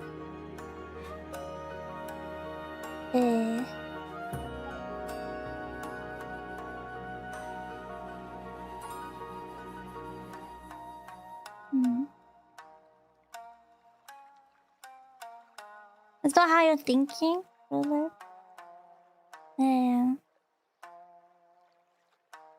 Yeah, I'm looking up the images. Wait, do you guys mind giving me one secchi? Sorry. Can you give me a secchi pants? It's seriously not because of the skirts, by the way. I just gotta be right back. That sounds like, I don't know, I'm getting some messages from my mama. I'll be right back. I just gotta talk to my mom for a sec. Sorry. I'll be right back.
Oh, sorry, I was muted. Hi, I'm back. I'm so sorry. Yeah, little man just has an appointment tomorrow at the vet. She just wanted to ask me a few questions about it before she like booked in with them because you know, I've been cleaning under his eyes and she doesn't know everything, so I just needed to explain some stuff to her because I asked her to book an appointment. Sorry about that. But I'm back now. So where were we? We were learning about samurai armor. Sorry, I told you I wouldn't do that. Yeah. Alright. Let us continue. Let's just continue without reading. Okay, so they wore suits of armor with skirts. I hear.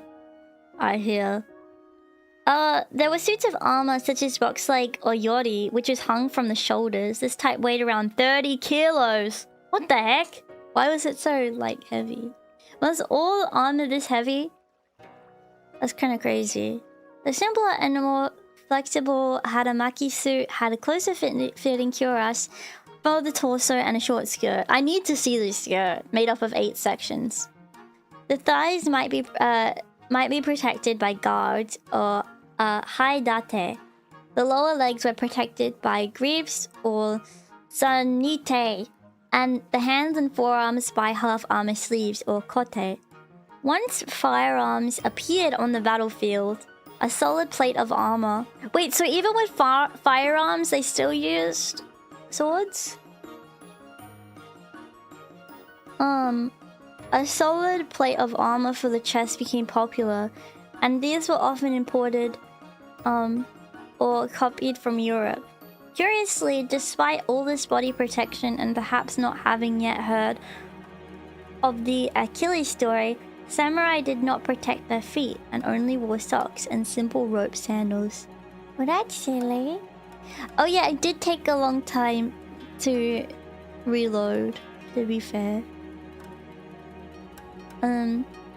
I like the helmets. A samurai helmet, or kabuto, was most frequently made from riveted iron or steel plates and took the form of a skull cap with projecting flaps at the sides of the neck for extra protection. On occasion, a face mask or menpo with fierce sculpted features and mustaches was worn. That's so cool! Some helmets had impressive crests in the form of crescents. Horse had plumes or animal horns and antlers, real or stylized. But these are more usually worn by daimyo to increase the comfort under a helmet. Samurai often shaved the front portion of their hair, which became a fashion by the 16th century. I've seen that. The rest of the hair was worn long and tight at the back of the head in either a bun or 3 times folded cylinder in the hair. In battle, samurai let their hair down. In every sense. Look! Look! Do you guys like it? How did they see though? Out of that. I feel like they would have struggled to see, to be honest. Am I crazy?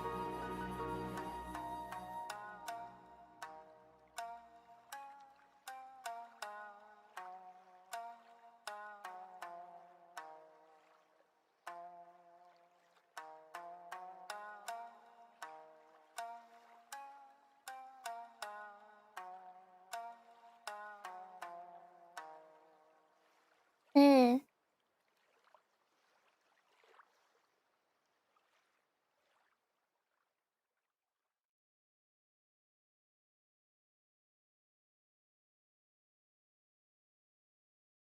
It's nice to let everyone have cool mustaches.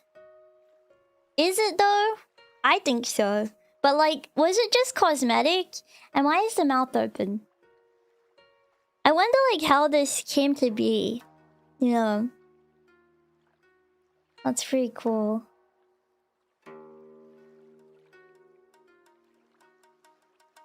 Okay. Look. Bushido. The Bushido or Shido, meaning way of the warrior, is the most famous warrior code. I know kind of about this. Yeah. Of conduct the samurai followed. but it was only complied in the late 17th century by the scholar Yamago Soko, by which time the samurai were no longer active military but functioned more as moral guides and advisors. It is therefore difficult to ascertain the level of chivalry samurai actually practiced throughout their history. It would seem likely that, just as any warrior in any other culture, pragmatism would have ruled the day when fighting actually took place. There was undoubtedly much courage and martial expertise displayed by samurai. Where promises and truces were frequently violated, villages were burnt, and the defeated slaughtered, as honor came from victory and nowhere else. Samurai were, above all, motivated by financial gain. What is with these samurai rats? What is with this? This is not even true. Yeah. Oh, I see what you mean, like, by the skirt thing. I see what you mean. That's cool. That's not like skirt. Yeah. And that's what they were talking about with the box thing. That's pretty awesome! That's pretty awesome. Look at that. Bulletproof from Europe. And that's cool. That's like a mix. Yeah, that is definitely a mix of like European. And I like how they got the mustache to match the cape, like the same red. That's kind of awesome. Yeah. So I mean, the skirt is not cringe. I take that back. The skirt's actually pretty awesome. I guess. It's fine, I guess.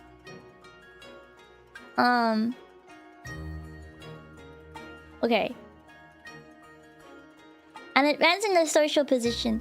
Hence the unsavory obsession with collecting the severed heads of their victims. Wait, what? Why would they doing that?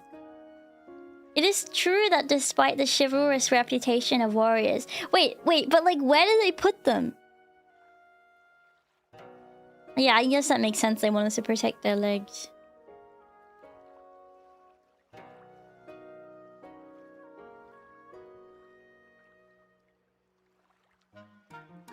It's like a trophy? That's crazy though. But I guess there's lots of different like people throughout history that have done that. It's not kind of crazy. It's just weird that they thought about that. Yeah. Like, I don't know why so many like different like war people throughout history decided to keep the heads in particular. That's kind of crazy. They liked to take the heads and move the jaw up and down. No, they did not! No, they did not! No, that's not true. Yeah. Yeah. It is true that despite the chivalrous reputation of warriors superimposed in later times of Japanese medieval history, especially in terms of austerity, loyalty, and self-discipline, it was not at all uncommon for mass defecations to occur during wait, what? Defections. Defections! Not defecations! Mass defecations! Please! Please don't! Please forget that! Please forget that! Please! Please! Please! Please! Please! Please! Please! Please! Please! Please! Please forget that! Please! Please! Please! I was like, what? They're not very honorable because they all pooed on the battlefield? What does that mean? Please just ignore that. Ignore that I ever said that. Including generals. Yeah. At the Battle of Sekigahara in 1600, for example, no fewer than 5 generals and their armies switched side mid-battles. Okay, well that was one time. Why is the person writing this such a hater? That was once. That was once ever. I don't understand. Samurai were not always... I know, but you're saying all of it! Like, you're always hating! Like, why can't you say nice things? We're not always very noble when it came to peasantry either. The warriors became infamous amongst later European visitors for beheading total strangers on the roadside. No! Just to test their swords are still sharp. Unless you have it known as... Tsuchigiri, or cutting down at the crossroads. No, that's not true. That's not true. No, my honorable Japanese samurai, you can't lie like this. That's just not true. Hostile samurai did not have the law on their side, as they had been specifically granted the right by the Tokugawa shogunate to kill anyone of lower rank than themselves if they considered that person to be acting rudely. Loosely defined as acting in an unexpected manner. Well, I would not want to do that.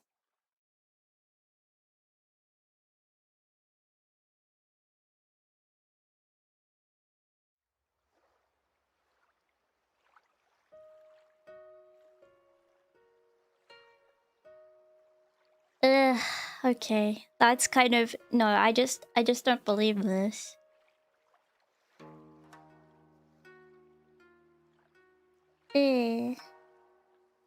Hater article confirmed. Well, let's read about seppuku.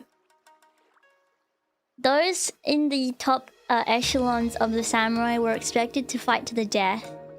No! Even if this meant killing oneself to avoid capture. The honorable method was seppuku, aka harakiru, or self-disembowelment, as the stomach was considered to contain the spirit, not the heart. The warrior first donned a white robe, symbol of purity, and then cut his abdomen with a knife. Stroke from left to right. Not being a particularly fast or efficient method of seppuku. An assistant was usually on hand with a special sword, known as the kaisha kunin, to decapitate the samurai.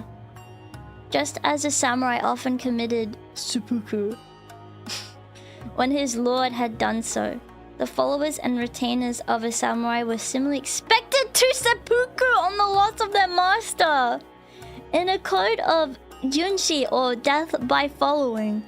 What? I thought it was just one guy, so this guy had all of the fellows on his back, like having to make sure that...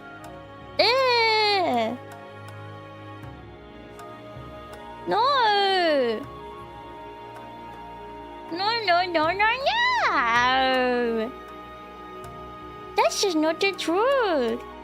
That's just not true. Please, no, not true. No. No.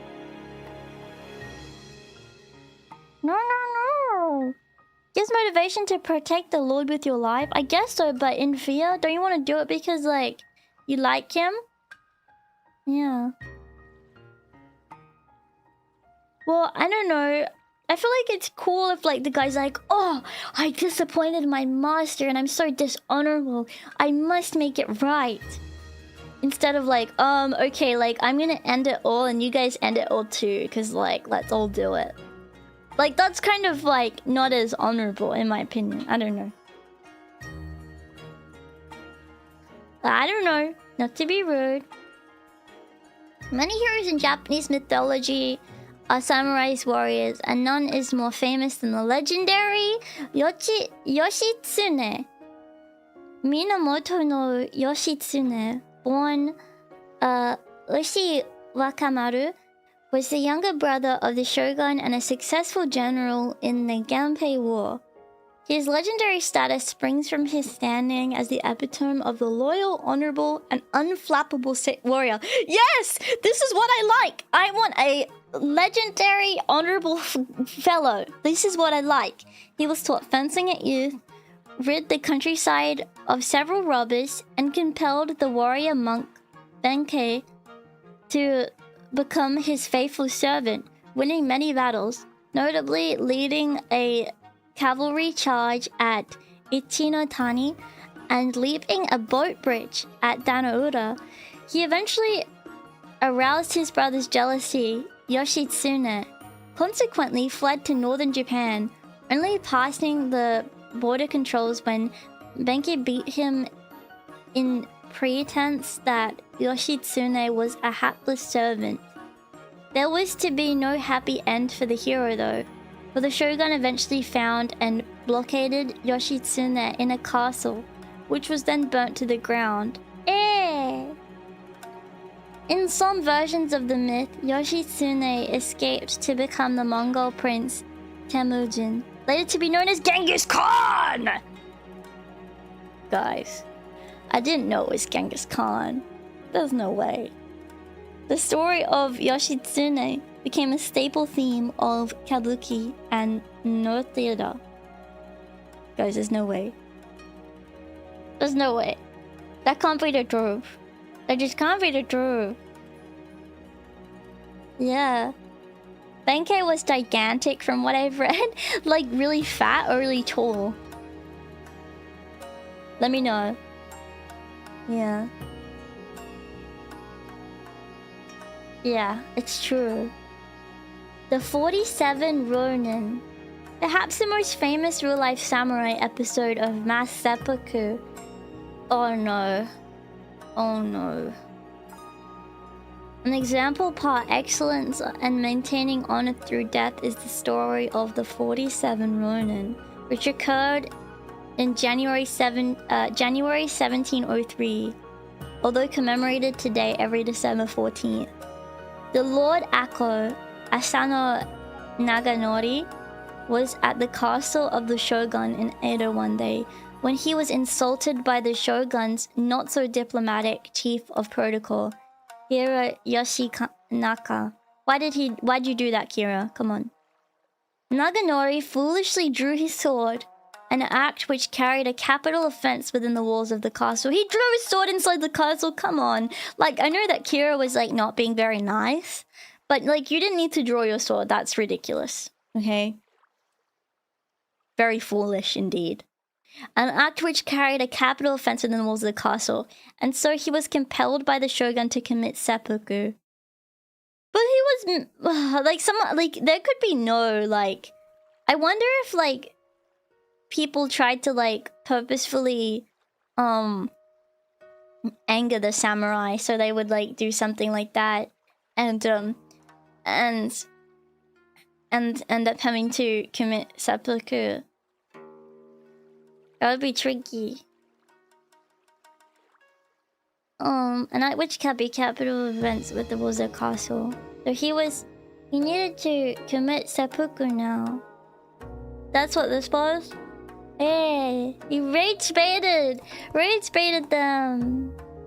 However, he had 47 samurai followers known as Ronin, wanderers or masterless samurai, swore revenge on Yoshinaka. Bidding their time for 2 years, they played the long game. They finally got their man and put his decapitated head on the grave of their fallen master. The Ronin were punished for their crime. After much public debate and given the option of execution or seppuku. 46, the missing figure, is unaccountable. Age between 50 and 77. That's very young and very old. Decided to accept seppuku and guaranteed their legendary status as the greatest followers to the letter of the samurai code. The Ronin were buried beside their master at the Sengakuji Temple. Whoa. That's crazy.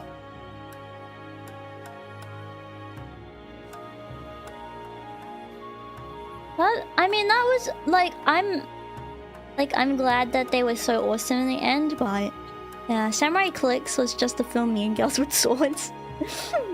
I think that's why this is very interesting to me. Decline and subsequent mythologizing. The importance of samurai and local armies was greatly reduced following the stabilizing policies at the Tokugawa shogunate, which brought relative peace across Japan. This continued the process that begun half a century earlier when the rural populace was disarmed. In addition, many samurai faced with becoming either peaceful farmers or retainers to local lords when there was no warfare. The farming samurai! The gardening samurai! Why don't they make a samurai garden where all the samurai are sweet in the end and they garden actually? I'm doing good, thank you. Yeah. Consequently, they became teachers, administrators, especially in finance, interesting, and moral guides. Samurai still enjoyed an elevated social status, being members of the Shi rank, which placed them above merchants, artisans, and farmers within the Shinokosho ranking system. In 1872, conscription was reintroduced in the Japanese army, and in 1876, the samurai were formally disestablished. I would be so sad if I was a samurai and like it got disestablished. Although descendants of former samurai continued to be distinguished with the title of Shizoku up to the Second World War. Wow, that would be so cool. Samurai and their martial exploits were popular subjects in the Gankimono or warrior tales in the 14th and 15th century, which nostalgically looked back at early medieval times. The 18th century in Japan saw an even greater romanticization of the samurai. For example, the famous opening line of the Hagakure by Yamamoto Tsunetomo, a collection of 1,300 anecdotes related to samurai compiled in 1716 during peacetime, boldly states that Bushido is a way of dying. The reputation of samurai has continued to flourish today thanks to comic books, computer games, and other media. Aww. That was fun to read!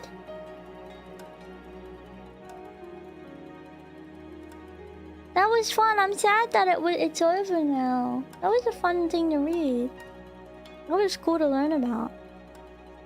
Whoa, look at this guy. Look at this guy's big... Oh my god, guys. Could I have something with like big ears on it? Like this. Yeah. Look at his big ears. Yeah. Can I have big ears too? Yeah. And look at him, he's in gold. Yeah. I want a golden one with big ears too. Yeah. Yeah. The Rabba Samurai. Yeah. Look up the name Benkei. I will. Hang on one sec. When I'm googling things, I want to hide this just in case anything like, I don't know, let's say a picture of like Benkei killing someone comes up. That might not be good to show on stream. Let's see, Benkei. Japanese warrior monk. Do I have pics of him?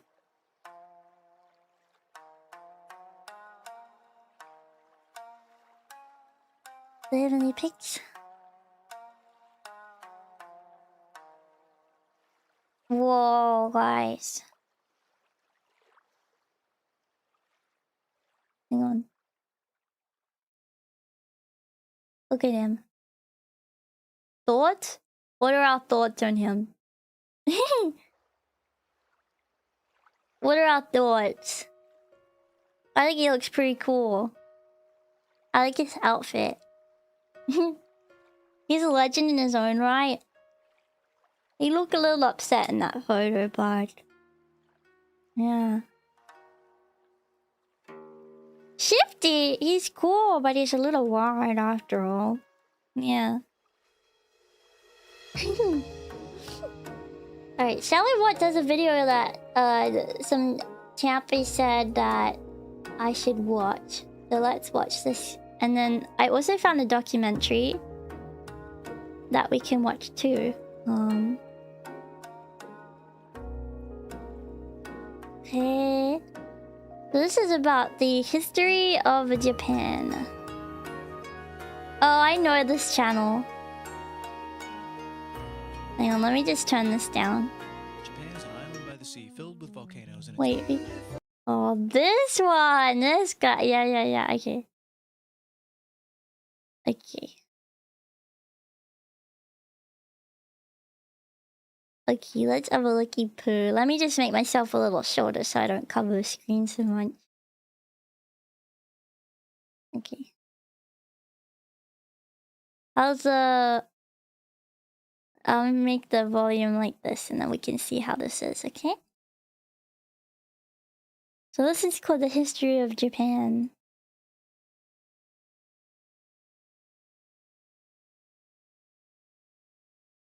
Japan is an island by the sea filled with volcanoes and it's beautiful. In the year -1 billion, Japan might not have been here. In the year -40,000, it was here, and you could walk to it, and some people walked to it. Then it got warmer, some icebergs melted, it became an island, and now there's lots of trees because it's warmer. So now there's people on the island. They're basically sort of hanging out in between the mountains, eating nuts off trees, and using the latest technology, like Eating stones nuts. and bowls. Ding dong, it's the outside world, They already and they have made technology from the bowls? future, like really good metal and crazy rice farms. Now you can make a Whoa. lot of rice really quickly. That means if you own the farm, you own a lot of food, which is something everybody needs to survive. Everyone likes food. So that makes you king. Rice farming and rice kingdoms spread across the land, all the way to here. The most important kingdoms were here, Welcome here, to the here, rice here, here, and fields. here. But this one was the most important, ruled by a heavenly super person. or Whoa, emperor he's for short. huge. Knock knock, get the door. It's religion. The new prince wants everyone to try this hot new religion from Biekt. Please try this religion, he said. Buddhism. No, said everybody. Try it, he said. No, said everybody again, quieter this time. And so the religion was put into place, and all the rules that came with it. Then the government was taken over by another clique, and they made some reforms, like making the government govern more, and making the government more like China's government, which is a government that governs more. Hi, China, they said. Hi, Hi. dipshit, said China. Can you call us something else other than dipshit, said Japan. Like what, said China. How about sunrise land, said Ooh. Japan. And they stole China's alphabet and wrote a book about themselves. And then they made lots of poetry That's and art and nice. another book about themselves. Then they stopped moving the capital every time the emperor died and kept it in one place for a while, right here. And they conquered the north finally. Get that squared away. A rich hipster named Kukai is bored with modern Buddhism. Why is visits he a China and learns a hipster? better version, which is more spiritual. Comes back, reinvents the alphabet, and causes art and literature to be great for a long He time. reinvented And the royal it. palace turned into such a dream Imagine world of art reinvented that they the really didn't give a alphabet. shit about running the country.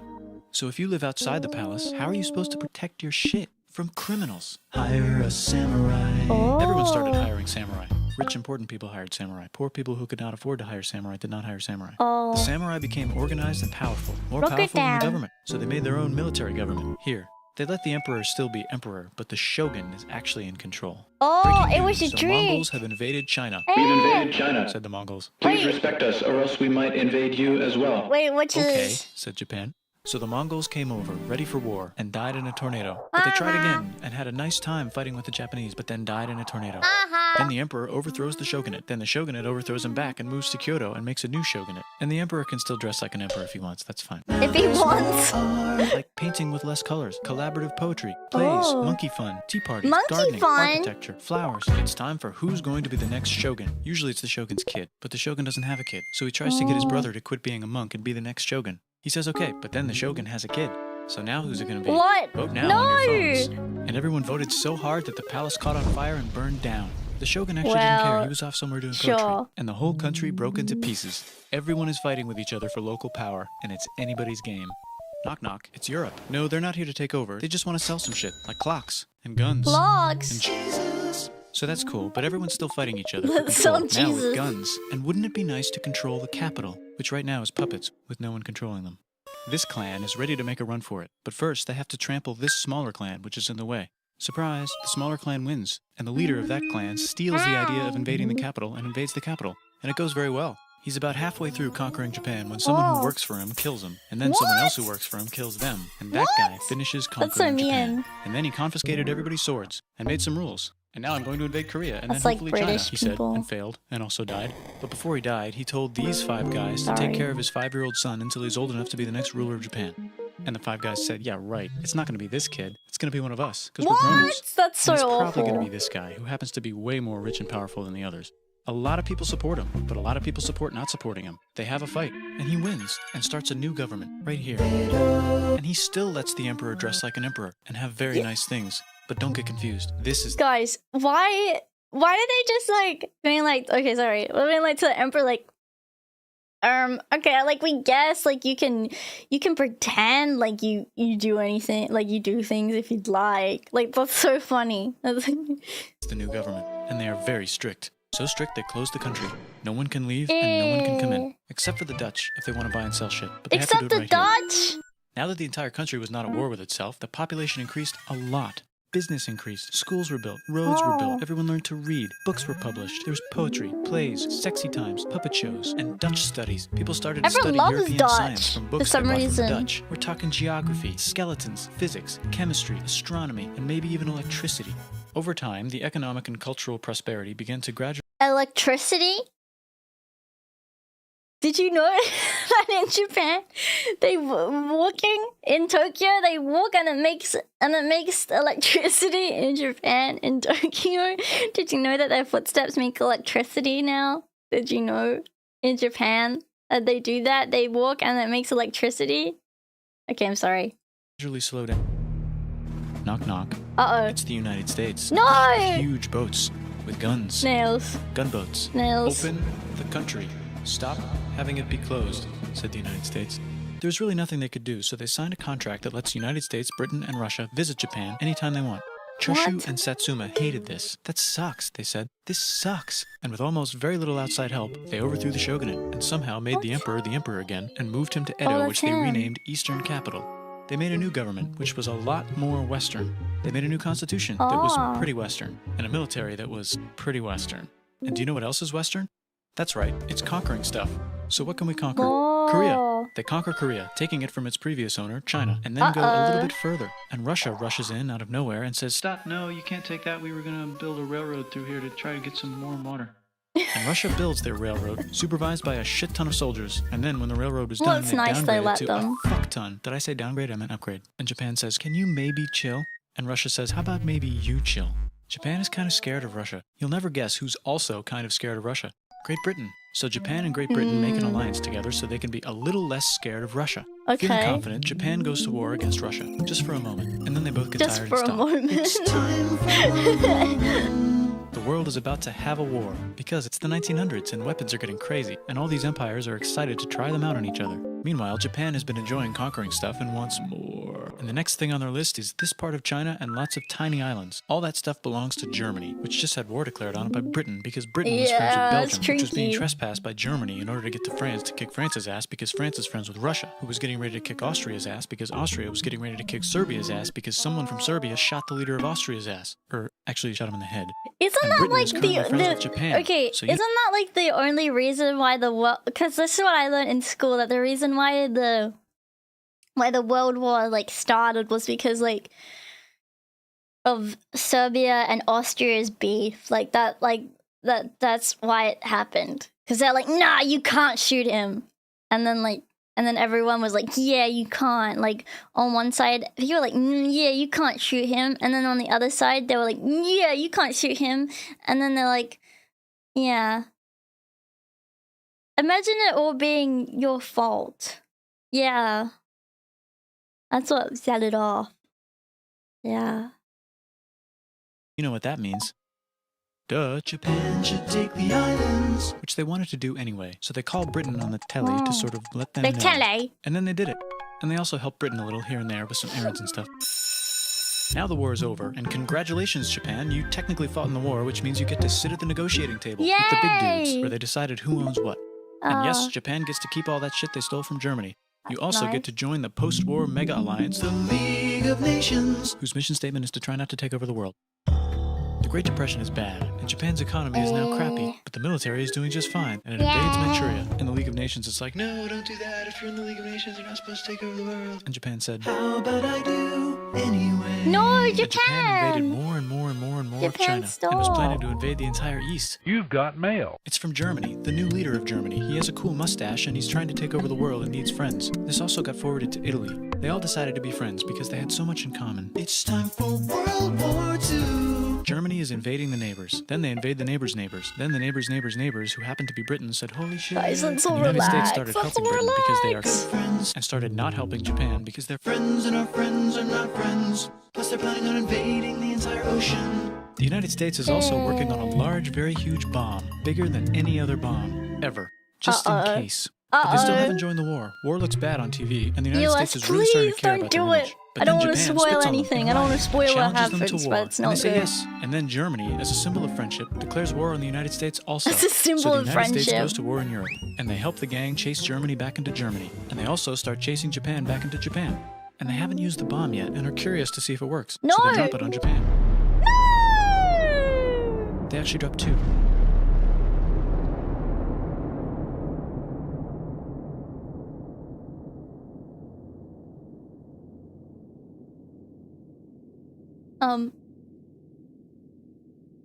United States installed a new government, inspired by the United States government, with just the right ingredients for a post-war economic. It was a bit overkill. And Japan starts making TVs, VCRs, automobiles, and camcorders as fast as they can.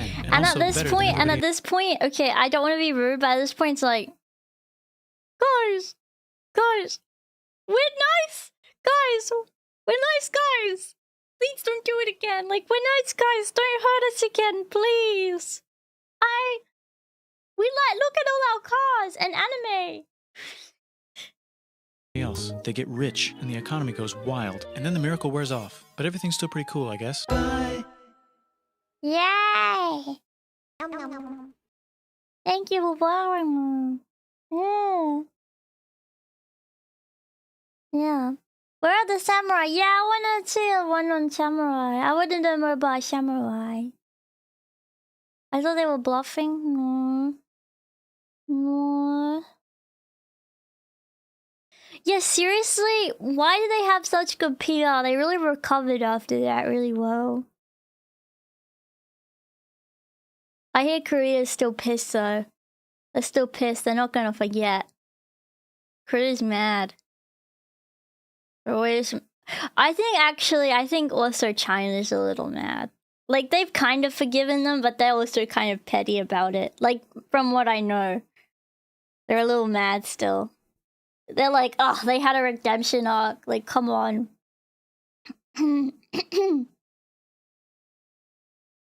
Yeah. Yeah. They can be mad if they want. Yeah. I don't know. It's like there's other... Which countries are also mad at each other? And I don't mean like current ones at war, but like ones that are like, I'm still mad about that. Like England and like... who is it with England that... Sorry, I can't remember. It's one of the ones in England that... Ireland, I think? Is it Ireland or is it Scotland? Who is it that's mad at... I mean, there's a lot of people that are mad at England. But, like, in particular, like, they hate... They really don't like England. And they're close by.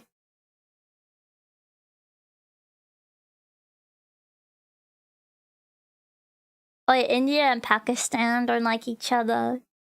My mom has, like, this friend who's Indian, this really nice Indian lady, and she is always talking about how, because this lady has like a daughter, actually it works as a vet actually, and she's like, these Pakistani men are always so mean to her because she's Indian, and I don't even know what happened. But I'm like, why are you mad? I don't know enough about it. Ireland and England? Oh, okay. Canada and Denmark just ended a long war? Wait, really? I didn't know that. Yeah. They were terrorizing English for a bit.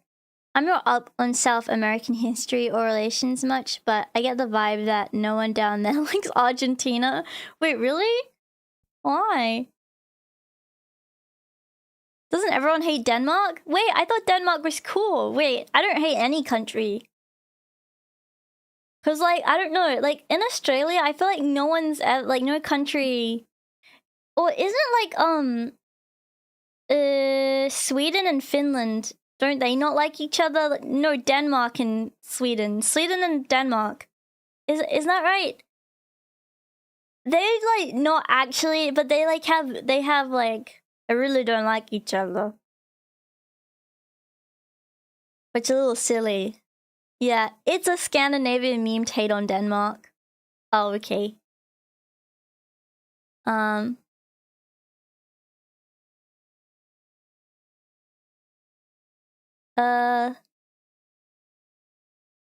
Did you know that samurai came from the original Korean Yayoi people, copying the original ancient Jomon horse riders in the Bronze Age? I thought they kind of looked a little like the Korean military stuff, the samurai. I thought so too, yeah. But I think it's just jokes. Yeah, I think it's just jokes with some countries, and then other countries there's like genuine like, oh, I don't like them. Thailand and Cambodia? Really? Yeah. I feel like Australia is just like... Like, no one doesn't like us, right? Like, Australia's kind of, like, loved. Like, everyone loves Australia, right? Like, would you say... Because we're so young.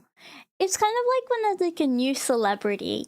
And, like, they haven't messed with anyone yet. So everyone's like, yay, it's a new celebrity, we like them. They haven't messed with anyone yet. Because we were lucky to come in at a time where, like... I don't know, we're so far away, we can't really do anything. We can't, like, you know, with Europe and stuff, and with Asia, people are close by, so they can just mess with each other as much as they want. Like, with Australia, we're just like... Well, New Zealand, well, we didn't... Well, the thing is, New Zealand and Australia, we, like...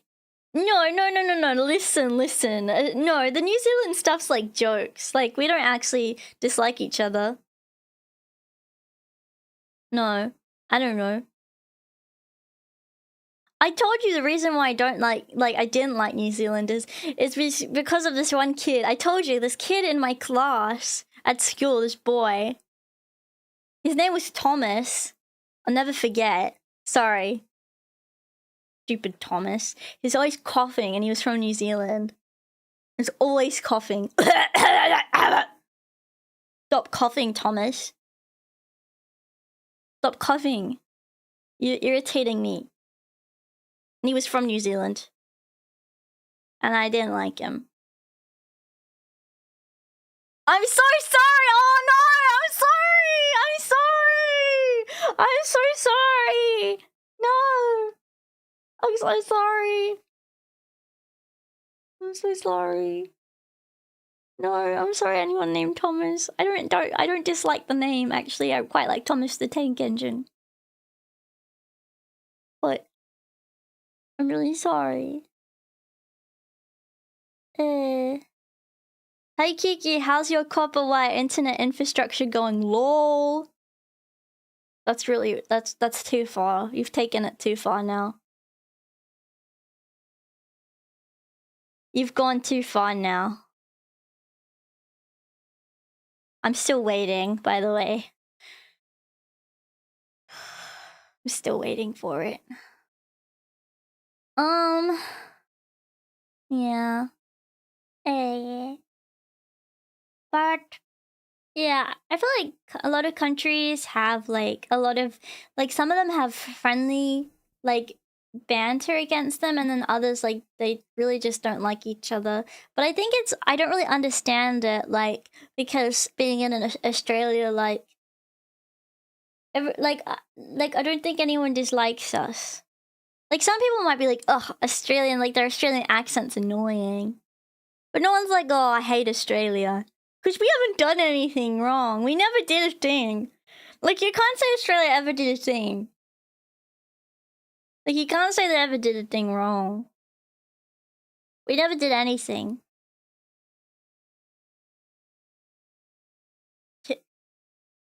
We were always very, very nice to everybody. I mean, I don't know. Call me crazy. Most of the stuff I don't know about it. Hey Kiki, who invented mustard gas? You. You pooed and it made mustard gas, and that's what happened. You pooed and that's what made mustard gas. And if anything really ever bad happens in Australia, we can just blame England.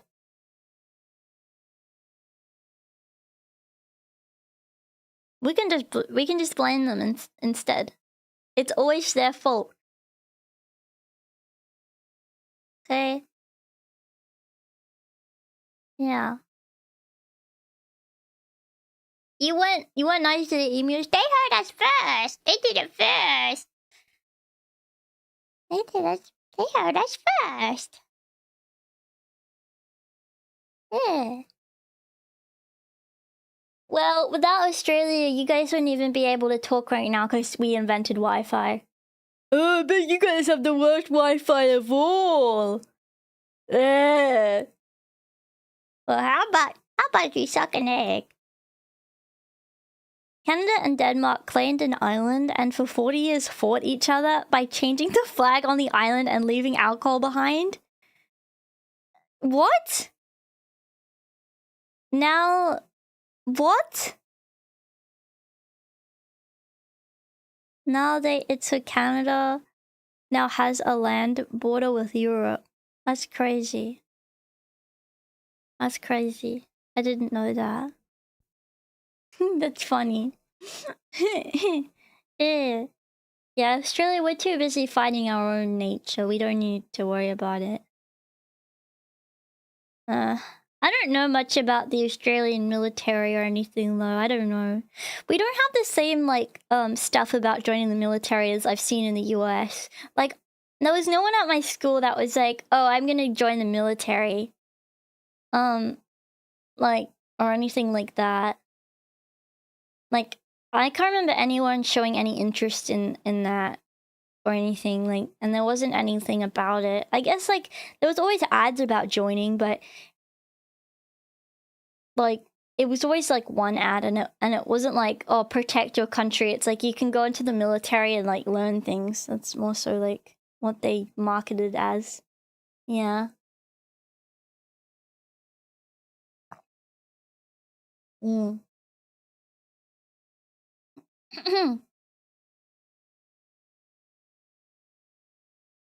Yeah.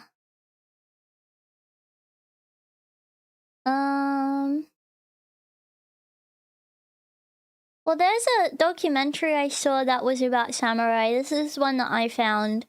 Hang on a sec. This is... But it's like quite old and I don't really know how much it says about it, so... Let me just... Because watch this. Like, if I look up... Japanese samurai... And like... I filter it by Creative Commons. A lot of it is like... Just stuff that is AI, and I can't really see...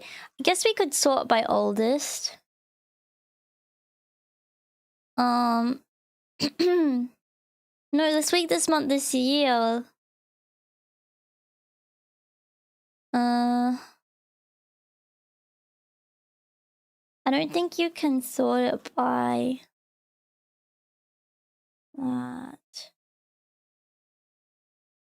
Yeah. It's kind of sad.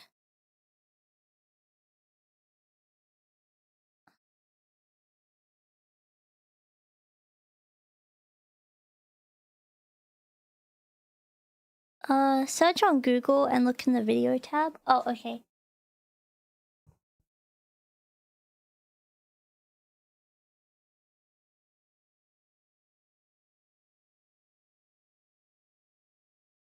In the video tab. Oh, yeah. Can I search? How do I do this? Anytime. You can do past day, past week, past month.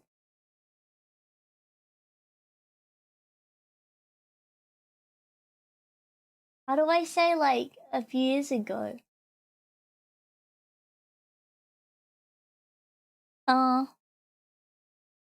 Wait, what thing did you put? Wait, I didn't see it. Maybe it was... Oh. Before 2021? How do... But, like, how do I put that in?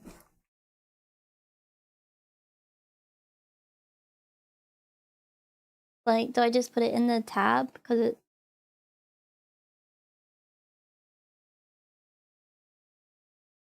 But then I can't see if it's Creative Commons. Which is tricky.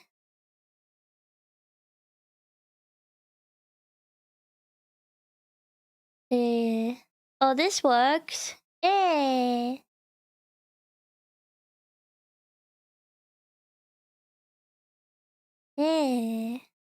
Oh, and I wanted to see, like, stuff about Japanese crests and stuff, too.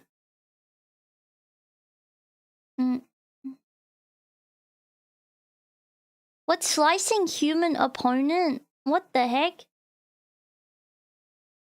That's crazy. Whoa. I want to see that.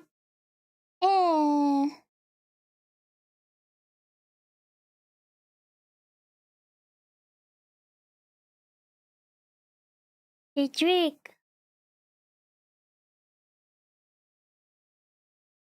Who's that lady?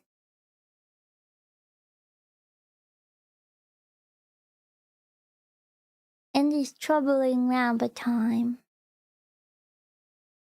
Rabba.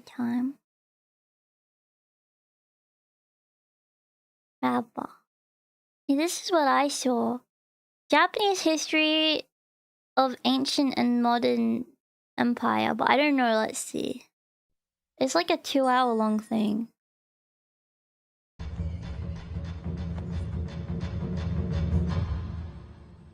Joao Rodriguez, an eyewitness to these perilous times. Like I could, but I don't know. I don't know. The enemy of Japan. The enemy Japan. The enemy? What makes it an enemy? What's this? Oh, I guess the US, they'd be the enemy, wouldn't they? What? It was made by the Navy? Something like an anti-Japan thing? That's crazy. Oh, here we go. Shoguns and samurai. We could learn about this. Oh, World War II, I see.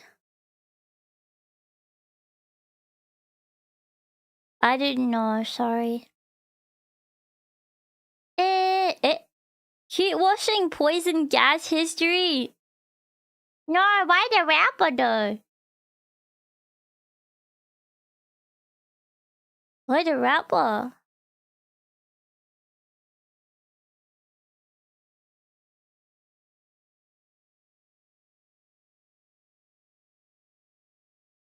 My rapper.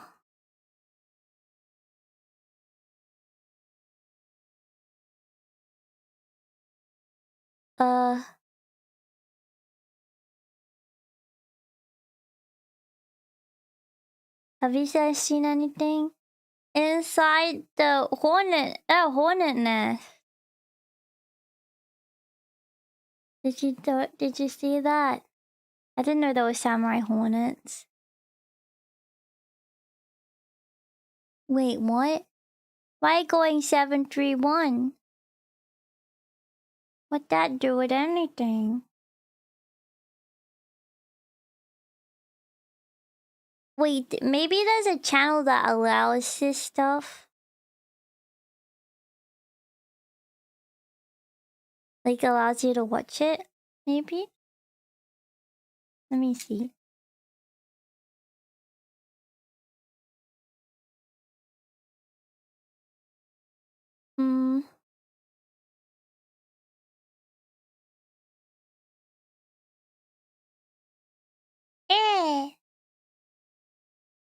Do you guys know any history channels? It was human experimental facility? What the heck? That's scary. Don't like it.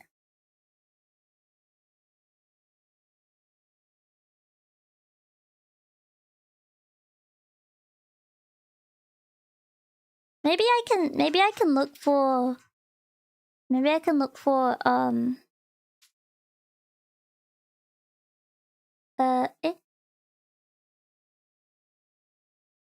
one in bread? Oh, okay. If it's not Creative Commons, I don't know. Some people are chill with using this stuff. If it's like samurai armor, they're okay generally if it's educational for you to look at it. Sabaton history? Okay. Oops, there's this.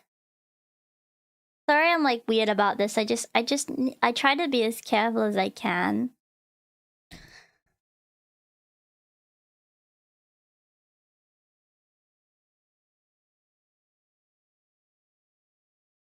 Is it this?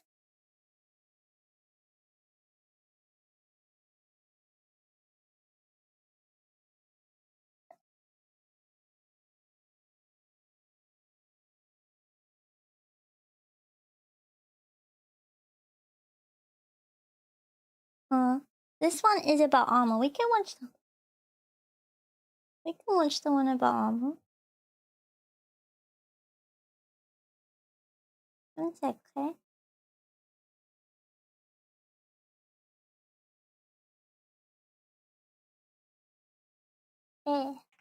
My name Gecko. Okay, I think it should be okay. Let me just check the... Yeah, this should be okay.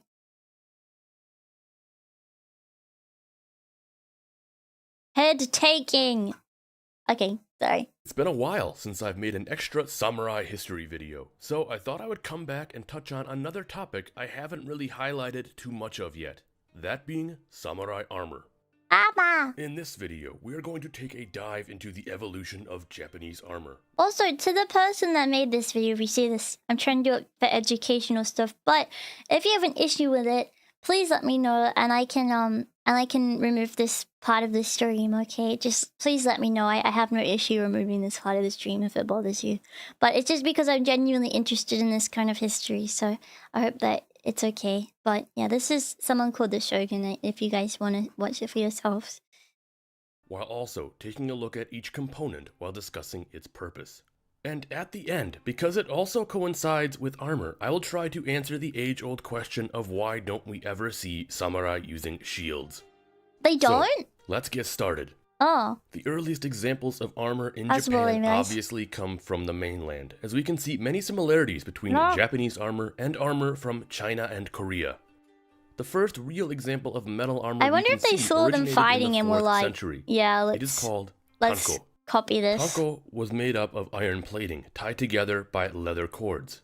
This method of armor tied together is known around the world as lamellar, and although it had its advantages, it was also somewhat bulky. A century later, and we can begin to see that the Japanese had shifted away from the tanko and instead had adopted a more suitable armor for mounted combat. This armor being called keiko. Keiko was adopted mainly from Korea and was also considered to be lamellar. Although it differed from the tanko in regards to its composition. Instead of larger metal plating, the keiko consisted of smaller, more narrow pieces of metal woven together. This made it more flexible. We can see these mainland forms of armor being used from the Kofun to the Nara period, before the Bushi came into the spotlight. It is of course when we get to the Heian period where we truly start to see the differentiation between Japanese and other Asian armors. This coincides with the rise of the Bushi warrior class. I think it looks so cool, these. The keiko saw its heyday up until around the 8th century. It's so cool how they have their own armor types. When the staple military model, things began to change. The Bushi were for the most part mounted archers, and although the keiko provided excellent flexibility, it did not work so well for using the bow on horseback. This is where we begin to see the development of the oyoroi, the great armor. This is the first time we can look at armor in Japan and immediately recognize it as samurai armor. Yeah. The oyoroi was very box-like and hung from the shoulders. It was made up of many different components. I like Although the best oyoroi was made of metal, some were fashioned out of leather and were tied in the back by a silk cord. The important part was that the actual armor strips, metal or leather, were lacquered to essentially form plates. Its design allowed the wearer excellent flexibility, specifically for archers on horseback, through its somewhat exposed armpits. Yet, its large frame also provided great protection from incoming attacks. Of course, its bulkiness meant it wasn't the best suited for melee combat, but obviously this was simply because it was not designed for that purpose. Simplified versions of the oyoroi were eventually developed for foot soldiers. We can initially see this in the form of the domaru. The domaru was, in a sense, an armored jacket, which provided far more flexibility so that foot soldiers could effectively engage in melee ground combat. The oyoroi and domaru were on full display during the climactic Ginpei War, which saw Japan fall under the rule of the samurai, and later during the Mongol invasions of Japan. The art of this time was really it's pretty. After the Mongol invasions where things start to take another major turn. Where previously, warfare in Japan had somewhat fallen into a static rut. When a force from the outside world had invaded, the samurai quickly saw how their methods had become outdated. Changes needed to be made, not only to better defend against outside threats, but also to update warfare on the home islands. Most noticeably, foot soldiers became vastly more relevant. Like Japan, like the samurai, I would be so, like with the helmet, I would be so scared. As farmers. Initially, I love they would how be they're farmers too, that's so awesome. Yet in time, we can also see the introduction of two new designs, the haramaki and the harate. The skirt, which doesn't really look like a skirt. Stepped away from the thin armor strips present in lamellar armor to instead use larger, longer strips of metal which overlapped. This form of armor is known around the world as laminar armor. These new armors held their weight at both the waist and shoulders, making them feel lighter than their predecessor. Couple that with the excellent protection they provided to the chest and abdomen, along with the fact that it was far easier to produce, and you have a far superior alternative that quickly became the staple armor for all foot soldiers. Another major change in samurai warfare caused by the Mongol invasions came in the form of mounted combat. Where, of course, previously the samurai had been mostly mounted archers, the efficiency of mounted samurai as shock cavalry became more apparent. Thus, in a need to create armor that better suited the needs of mounted melee combat, samurai began switching their chest pieces from that of the oyaroi to the domaru, which worked to create a hybrid flexible suit. In later years, instead of the domaru, samurai would begin using the haramaki and harate as chest pieces. Additionally, alongside the development of new armor variations, we can also see the introduction of chainmail called kusari. Initially, I didn't know they had chainmail too. Gaps in armor. Kusari would be stitched into clothing to help protect vulnerable areas. In later years, particularly in the 1800s, we can also see full suits of just kusari. This was also the period in which we begin to see the introduction of many other added improvements. I like that. Some of the most noteworthy being improved helms, face masks, and improved shoulder pieces. The idea of having a face mask is so smart too. The new forms of hybrid armor had culminated into what was now known as Tosei Gusoku, or it looks so cool and scary. It would be the primary armor used during the Onin War, which kickstarted Japan's Warring States period, the Sengoku Jidai. That's and it's during the Sengoku Jidai where we can truly get a comprehensive look at samurai armor during its prime. So, let's briefly take a step away so that we can go over the many components of typical Sengoku samurai armor.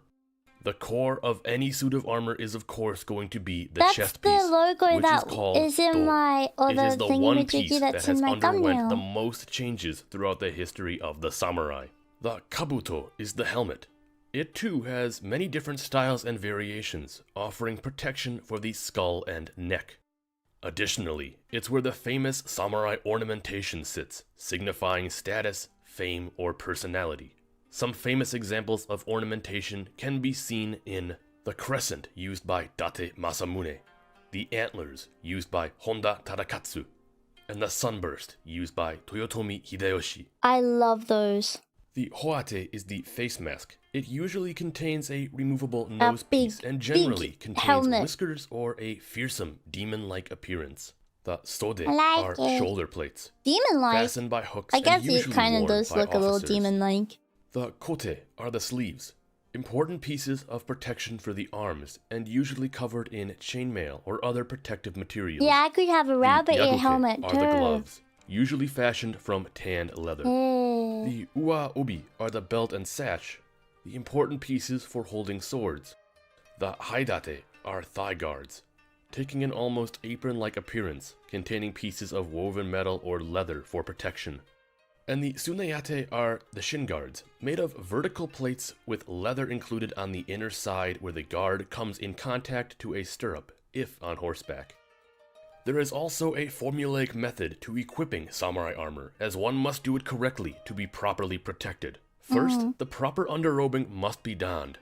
Then, working feet up, the armor is applied until one reaches the head, and the helm is strapped on. How they all with their traditional stuff that's still the same with their armor. The color of armor. Like with kimono, it's very important the way that you put it on. It can change the entire meaning, you know, so it's cool that they do it like that too when they put on armor. One's family or even persona.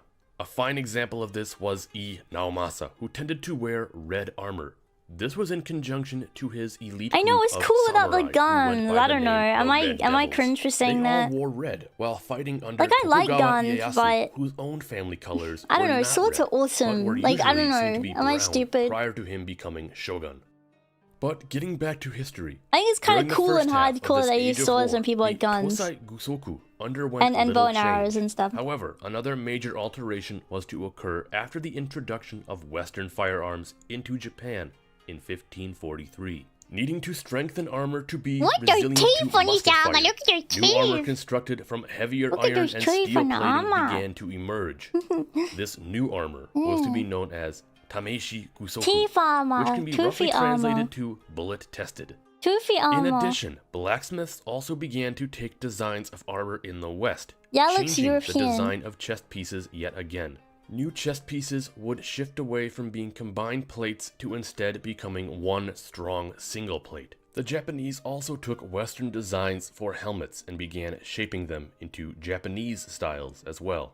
This armor would be known as Nanban Kusoku, and was by far the most advanced armor Japan would see during the Sengoku Jidai.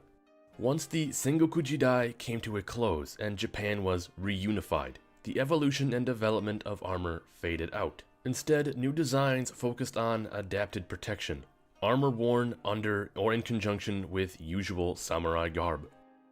Samurai armor wouldn't see heavy usage again until the Oshi War and the Satsuma Rebellion in the late 1800s, which brought the samurai era to a close. I thought about that, but maybe that's where Spanish people took it from, armor in Japan, I do want to touch on one final thing before I wrap things up. That being what I stated in the beginning, why didn't samurai use shields? Yeah, why not? A question you may be wondering after going over all this armor information. And there is an answer, although it is a little complicated. What? Now, the most common thing I hear is that samurai thought shields were dishonorable, which, they thought they were cringe. Probably some samurai believed that wasn't the case I thought everywhere. they were cringe, that's Shields why. actually were used in Japan, in fact, quite a bit.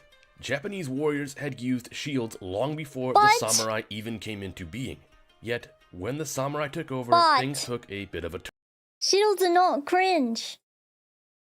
Shields are not cringe, because let me show you this.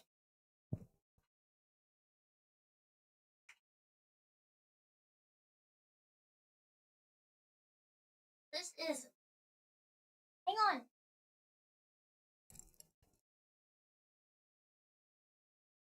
This is my reason as to why I think they're not cringe.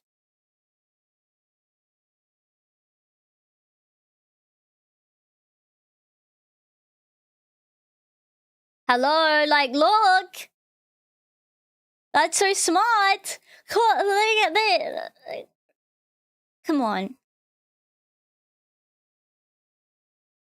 That is my reason as to why they're not cringe.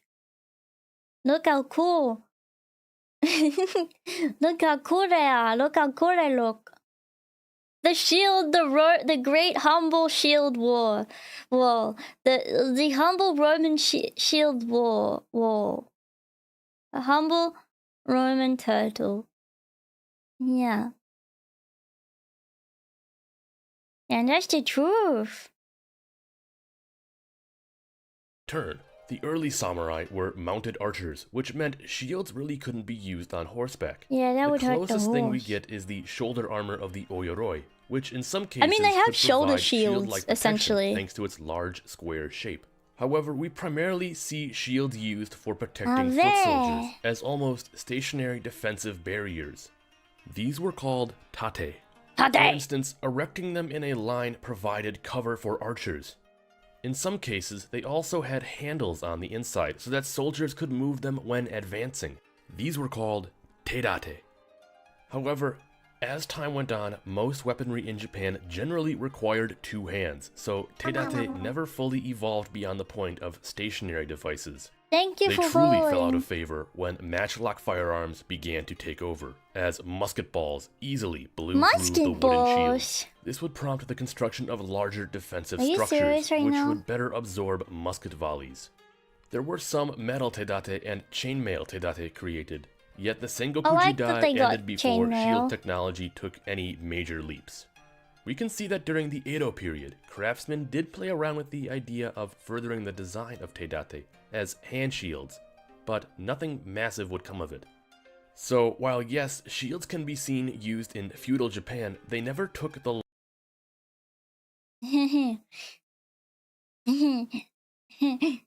Fluffy head. Fluffy head. Rapper. Fluffy head. large role shields did in the West. Fluffer. So, there you have history on the evolution of samurai armor and information on shield use in feudal Japan. I know there is so. Thank you for telling me. Let's see what else this fellow has to offer. This guy's just got stuff on. Yes, and I was just talking about this. All the stuff in the... Yeah.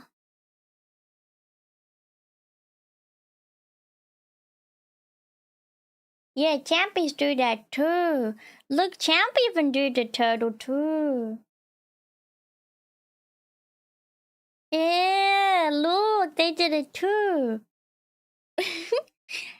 Even Champions took homage from the Romans as well. Did you know that? Yeah. Hi. You gotta go to bed soon. Oh, away. I want to know about the brutality of a samurai, please. Wait, what? There's an African samurai? How'd that happen? I don't understand. Yes, yes, yes, yes! Yes, tell me! Tell me! I want to know! Tell me! Yay! Yippee! I want to know!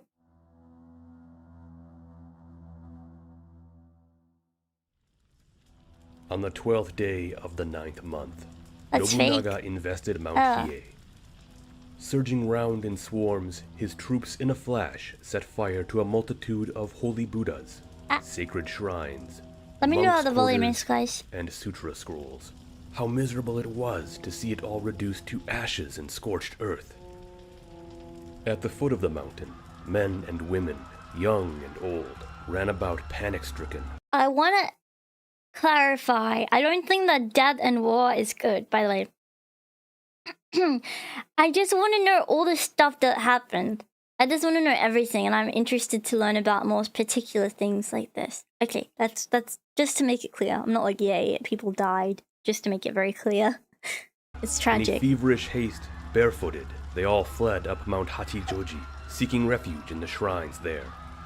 Soldiers, shouting battle cries, advanced up the mountain from all sides. No. One by one, they cut off the heads of priests and laymen. What? Why do they do that with the head all the time? And holy men alike. They presented the heads to Lord Nobunaga, saying, "Here is an exalted prelate, a princely abbot, a learned doctor, all men of renown." That would be so, like, terrifying to have people show you heads. They captured countless beautiful women and boys and led them before Nobunaga. "We don't care about the evil monks," they shrieked, "but spare us." Nobunaga, however, absolutely refused to reprieve them. One by one, they had their heads chopped off. A scene so horrible to behold. Thousands of corpses lay scattered about. But like that would be so disturbing to do and to see. And weren't they so traumatized to do that to people?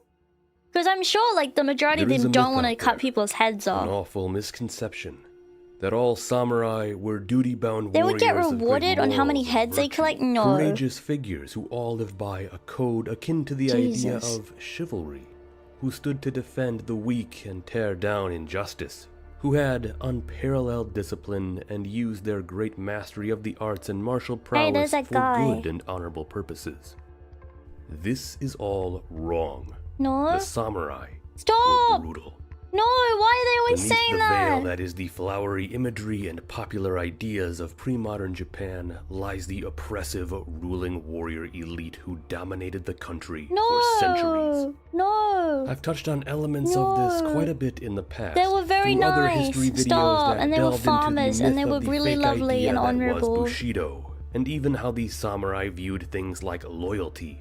Most recently, I've also delved into the cruelty of samurai culture as it is displayed in some of the fantastic films directed by Masaki Kobayashi. This isn't real, from that's both a film. Harakiri and Samurai Rebellion. To make it clear. But this real underlying nature of the actual brutality of the samurai. But was isn't always it just like a subject I've been select meaning few to people, return to. right? Like, The sad isn't truth that... is that the earlier example I gave of a first-hand account of the massacre that occurred on Mount Hiei in 1571 was by no means an isolated incident, despite the fact that it is so well known. You say it paid Rather, for how what I many wanted people to they highlight killed, so that's about why it head collecting was more started? of the common occurrence of savagery and bloodlust that would have been likely Like, yeah, frequent war throughout is the savage war-torn history and of pre-modern like, you Japan. can't hide from that. The Throughout fact this that video, killing we are going people to be is... exploring a bit more of the like, casual crazy. and normalized brutality that existed among the samurai of Japan. And I'll be honest, it's very likely that this video may get age restricted by YouTube.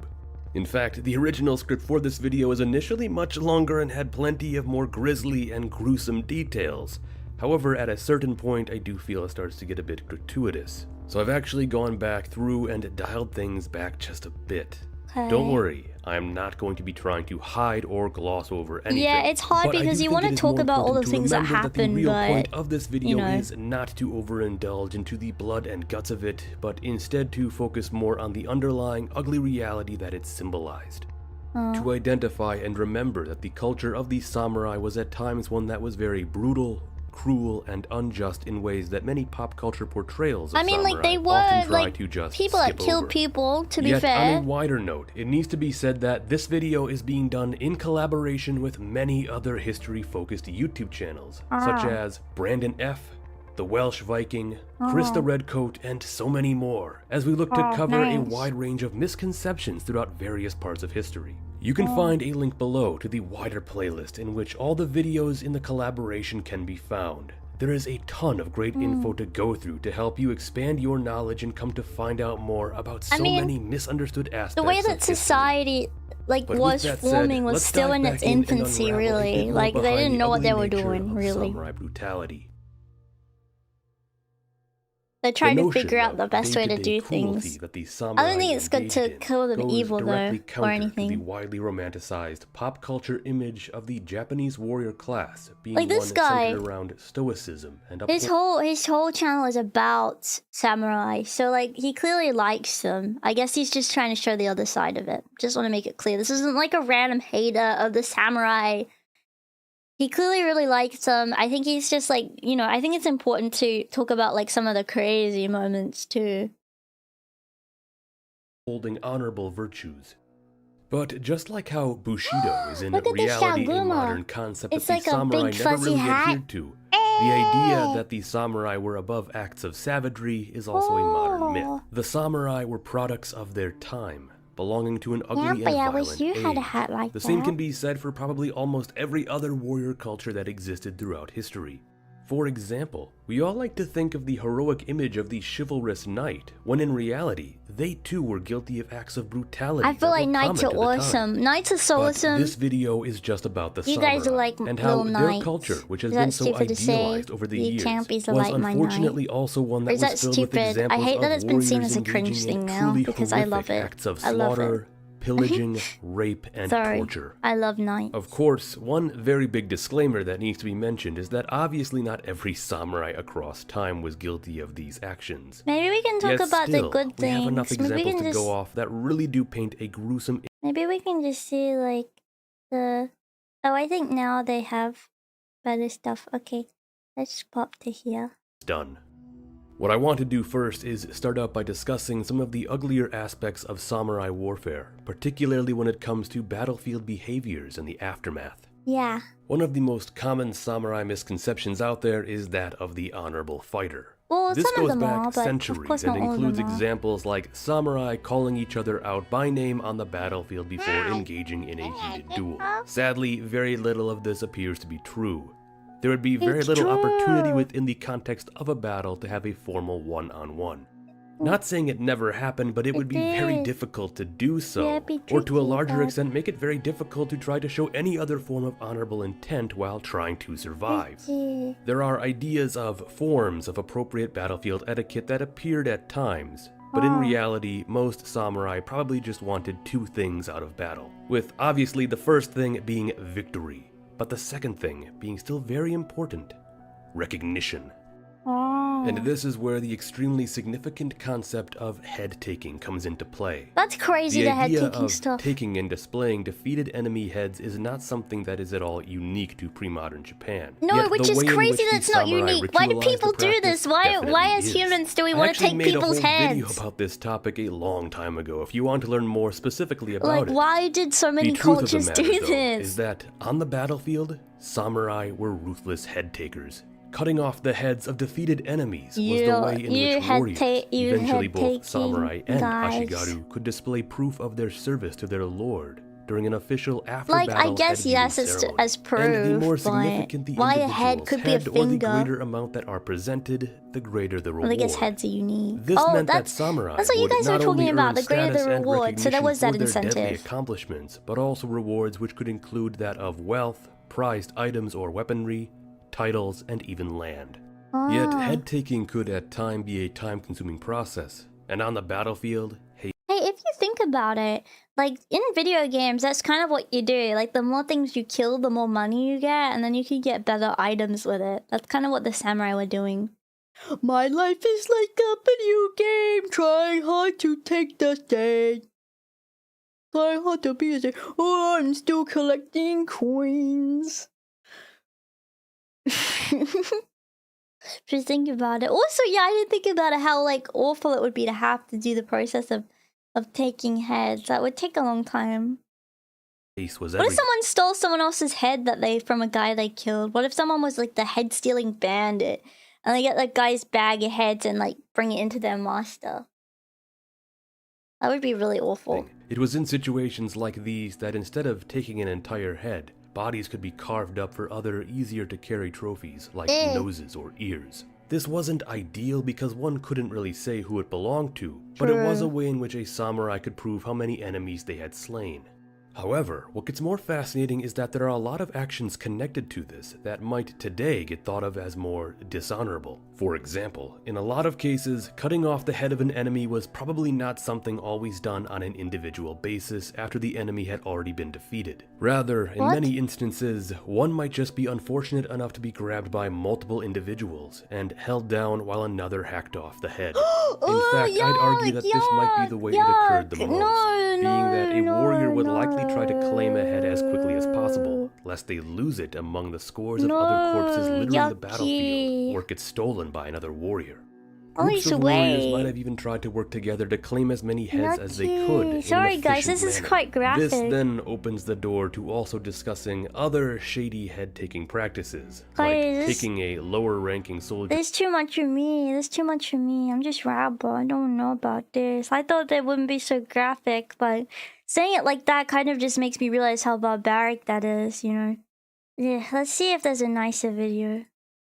This is called The Brutality of the Samurai if you want to watch the rest of it. Yeah, we can talk about the top 10 greatest samurai warriors. How about that? That would be better. These are the honorable guys that actually adhered to the rules, perhaps. Let's see. There was a warning. Well, I'm Ever since I put out my video ranking the top 10 greatest samurai leaders, I've wanted to come back to do another top 10 list. Finally, I've decided that time to be right now. So this time, I want to do a countdown of the greatest samurai warriors. As opposed to my last list, these samurai are not necessarily the leaders, but rather the fighters. Those who fought in the front lines of major battles that helped shape the history of Japan. Another guy that got a stone thrown at him by a peasant and fell off his horse. Imagine that's the only thing written about you in the history books. They're renowned for being a skilled warrior. How many battles they actually fought in. Like this guy got knocked off his horse by a stone. Have gone on to be remembered by people in Japan to this day. That's the only thing, like one embarrassing moment. I will then use my personal judgment to rank them accordingly. Just like my last top 10, this is not a list necessarily saying who would defeat who in battle. Instead, this is just a comparative ranking using the factors I just mentioned. Of course, you may have an entirely different list than me, perhaps using figures that I left out, and that's great. If you do, put it in the comments section, because I always love to see what you guys think. Also, very important, I just want to say that in this list, I am not going to include the greatest samurai duelist, Miyamoto Musashi. And the reason for that is that I do not think it is fair to compare him to many of the other samurai. Why is he so great? The samurai we are examining are samurai who actually fought in wars. And while Musashi is said to have been at the Battle of Sekigahara, we do not know much of his exploits at Sekigahara. Why is he so great? That, being in one battle that was him? Wait, was it? So for fairness sake, I decided to remove Musashi entirely that's the rock guy? Wait, no it's not. Musashi is the No, it wasn't. He's the lame rock guy? He can't even be compared to the other samurai because he was so great? No, I don't believe you. No. And I just said he was the rock guy? No. Oh no. Oh man. Wait, let's watch this and then we'll watch about the rock guy, okay? That's so funny. The greatest samurai duelist of all time. I am the greatest samurai duelist of all time, but knocked off the horse with a rock. So with that all out of the way, let's dive in. Come on. Starting things off with number 10. Shibata Katsuie. A veteran Oda clan retainer with a stern yet fiery attitude, Katsuie served in an extensive career under Oda Nobunaga, as he would see action over a multitude of conflicts. He's always going to be known as the rock guy in the Rabbitville archives. Some of the major engagements in which he fought include the Battle of Okehizama, the Siege of Nagashima, the Siege of Odani, the Battle of Nagashino, and the Battle of Teidorigawa. After the death of his lord Nobunaga, he would come to clash with Hashiba Hideyoshi at the Battle of Shizugatake, in which he would make his last stand, eventually choosing to take his own life rather than die at the hands of Hideyoshi. Oh my god. This last act saw him kill his wife along with other members of their household before lighting his castle on fire and committing seppuku. He would later be remembered as a devil or demon of war. Wait, what? But I thought he was supposed to be great. Saito Musashibo Benkei. Living a wild this guy, and we know adventurous him. life, the samurai known as Benkei is remembered to have been a man of great strength. Initially, he was seen to have taken the life of a warrior monk, becoming skilled in the usage of the Naginata polearm. Yeah. Later, it is said he wandered Kyoto, defeating and taking the swords from samurai he deemed unworthy to carry a blade. To avoid torture. Eventually, he met his match against a young, skilled samurai named Minamoto Yoshitsune. This would cause Benkei to eventually pledge his loyalty to him. The two would fight side by side during the climactic Ginpei War, where Benkei is said to have exhibited his raw strength and martial prowess to slay hundreds of men. Although that number is most likely a romanticized exaggeration. In the end, Yoshitsune would be betrayed by his kin, the soon-to-be shogun Minamoto Yoritomo, we heard about this. This wasn't right. This was not nice. To become outlaws.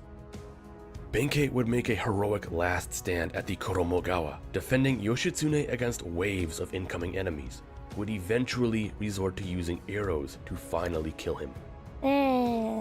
Number 8. Fukushima Masanori.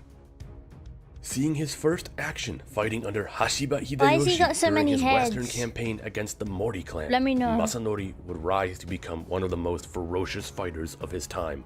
He would become well known for his lust to seize the honor of drawing first blood in combat, often coming to lead vanguard infantry units into battle. Why is he rushing in? After the battle of Shizugatake, he would become known as one of the 7 Spears of Shizugatake, a group of 7 bodyguards of Hideyoshi who displayed exemplary service in that conflict, most of whom would end up becoming daimyo in their own right.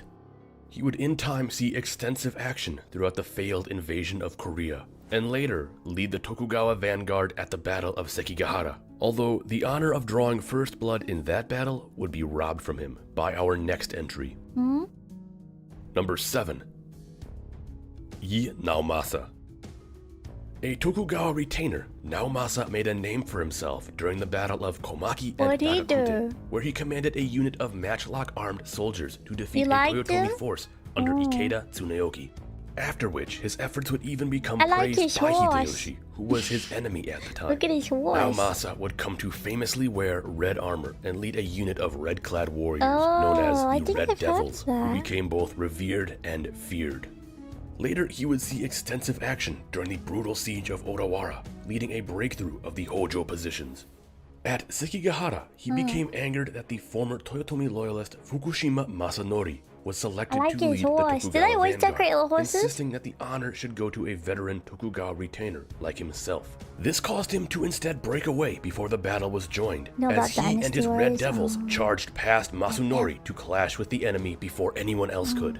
His intensity can be seen as unrivaled at the time, even pushing in deep against the Shimazu lines, where he would be shot by Shimazu gunners. Although he would survive the battle, he would die roughly a year and a half later from the injuries he sustained at Sekigahara.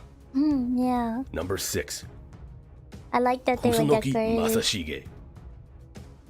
During the waning years of the Kamakura shogunate, when the Emperor Go-Daigo wished to return to ultimate power, he attracted a group of disheartened samurai who valued loyalty to the Emperor over loyalty to the shogun. One such samurai was Kusunoki Masashige. Initially being heavily outnumbered by shogunate forces, Masashige would claim impressive victories by utilizing guerrilla warfare-like tactics to defeat his larger foes. This in turn won him much prestige in the eyes of the Emperor. In time, the imperial loyalists would overthrow the Kamakura shogunate, ushering in a new period of imperial authority. Although it would be short-lived, as Emperor Go-Daigo immediately began alienating the very same samurai who had just fought in his name. Through all of this, Masashige remained loyal, even up to the point when a new samurai army under the command of Ashikaga Takauji was on the verge of marching on Kyoto to tear down the re-empowered emperor. Masashige would try to convince Go-Daigo to flee Kyoto in aims to strike out against Takauji at a later date. Yet, ultimately, Masashige would be forced to sally out with a small army to make a final stand against the Ashikaga force at Minatogawa.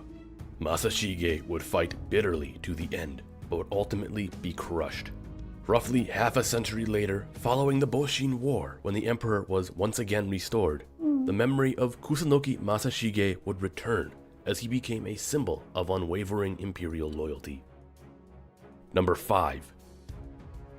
Kato Kiyomasa. Related to Toyotomi Hideyoshi and, like him, born of humble origins, Kiyomasa would first earn recognition serving in Hideyoshi's western campaign against the Mori clan. Later, fighting at Yamazaki and Shizugutake, the story's good, it doesn't matter that much. The distinction of becoming known as one of the 7 spears of Shizugutake. He would fight in the conquest of Kyushu, and in time become one of the leading figures during the Imjin War, commanding brutal campaigns deep into the Korean peninsula. It is here we can see firsthand his cruelty and love of war. Kiyomasa is said to have had an aura of militarism, valuing martial prowess over all else. He would even order soldiers under his command to refrain from poetry and dancing, as he saw them as unworthy actions of true warriors. As while in Korea, he himself took to hunting tigers with his spear. After the end of the war in Korea, Kiyomasa would side with Tokugawa Ieyasu against Ishida Mitsunari during the lead-up to the Battle of Sekigahara. This would lead to a new round of fighting throughout Kyushu, where he sought to bring down all Ishida Western Army loyalists, in particular the Shimazu. Although he sided with Tokugawa Ieyasu, his loyalty to the Toyotomi family remained intact. In fact, it can be argued that he may have only sided against Mitsunari because he hated him for past grievances.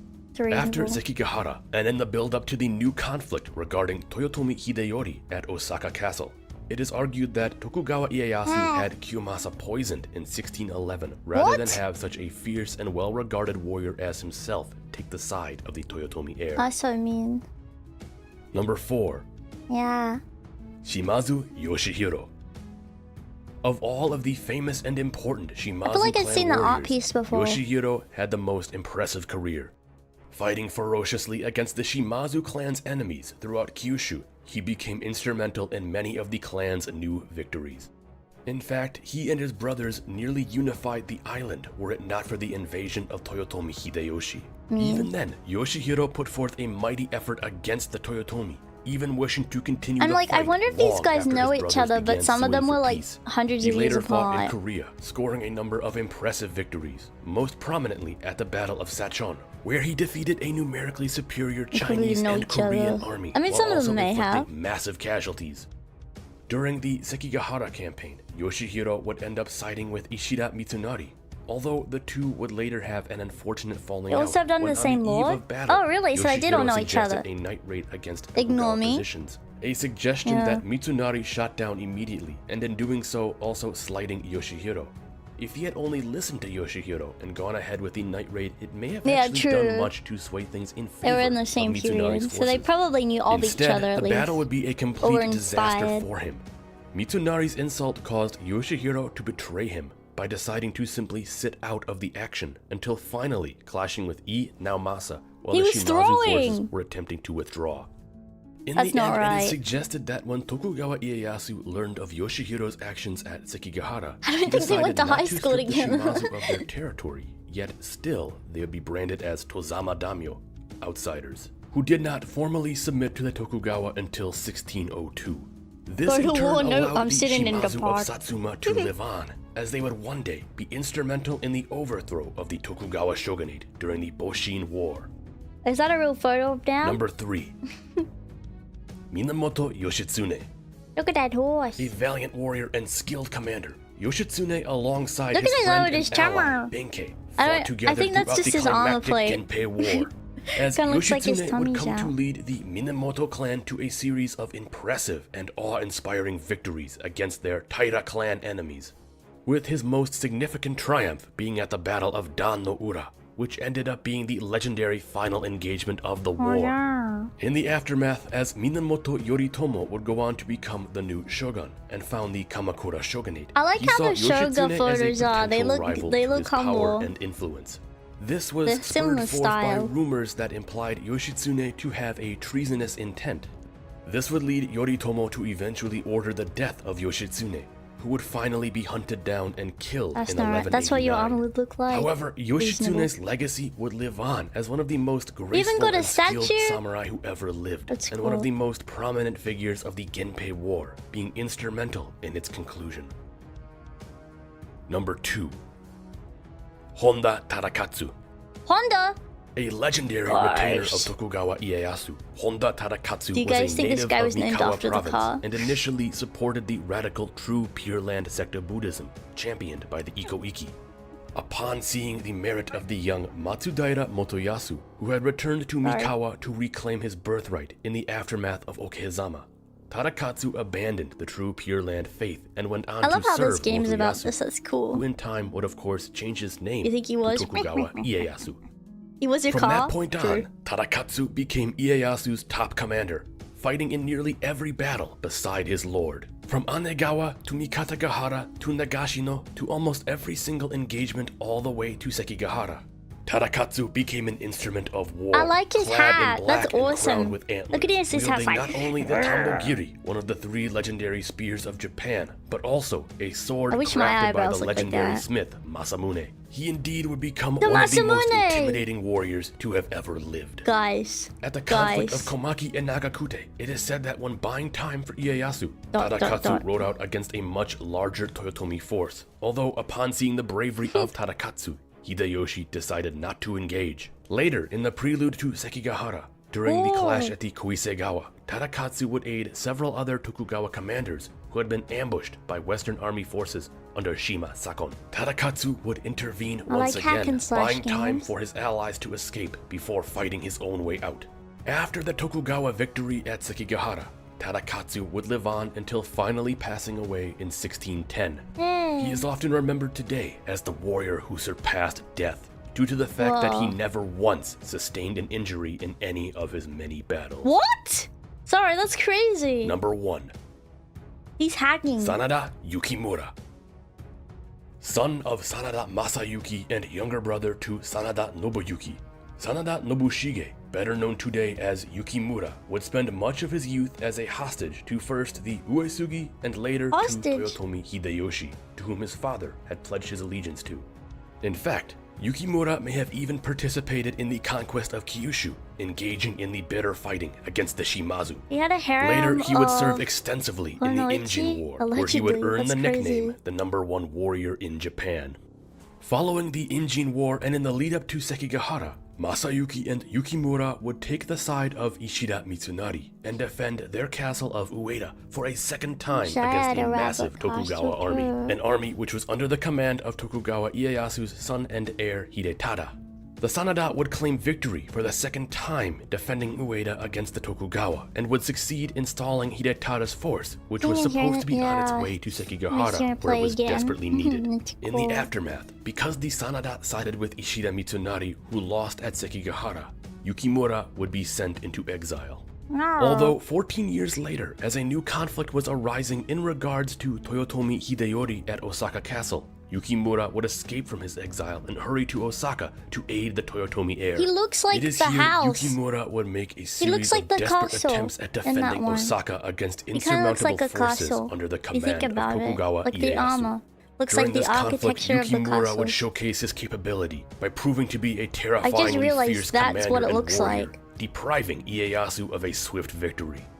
Being vastly outnumbered, he fought the Tokugawa forces to a devastating standstill during the winter siege of Osaka, inflicting massive casualties. And later, he nearly broke the Tokugawa army in the final battle of Tennoji during the summer siege.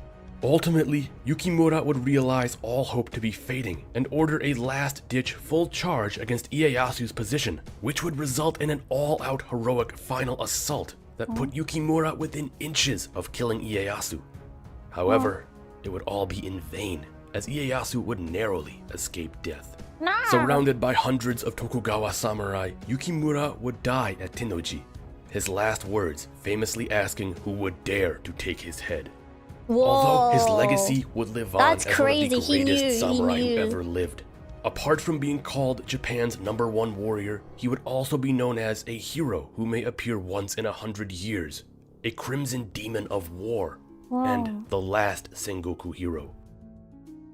Today, similar to Kusunoki Masashige, Japan continues to honor the legacy and memory of Sanada Yukimura, as he is still seen as a symbol of resolute defiance and adherence to one's own integrity and honor. That is what makes him the greatest and most influential samurai warrior of all time. So that is my list of the top 10 greatest samurai warriors. I'm sure there are names you were expecting to see that I left out, or perhaps expected the order I had them in to be different. Whatever the case, like I said before, please leave me your thoughts in the comments. I'd love to see what your top 10 greatest samurai warriors list looks like. Really? Anyways, I have more ideas for these top 10 lists, so expect more in the future.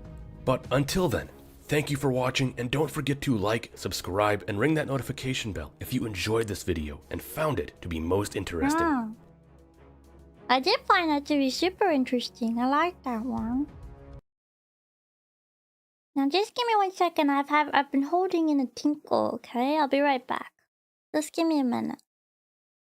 It was very interesting though. Let me know who your guys' favorite one was. Yeah.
Hi guys. Hi guys. I'm back now. Hi guys.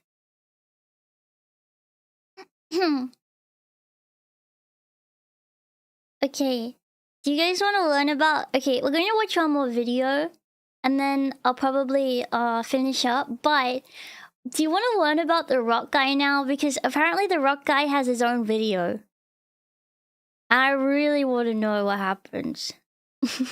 I really want to know, like, what else happened. Because it would be funny to see how, like, greatly revered he is and whatnot. Like, and then he's, like, the rock guy in Rabbitville textbooks. Now, let me just see...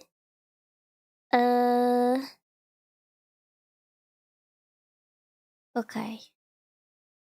I just wanted to see if there was anything against, like, reacting to the video.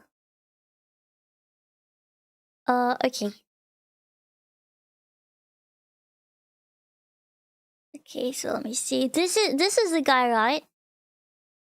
Miyamoto Musashi, right? Wait, is it? No. No.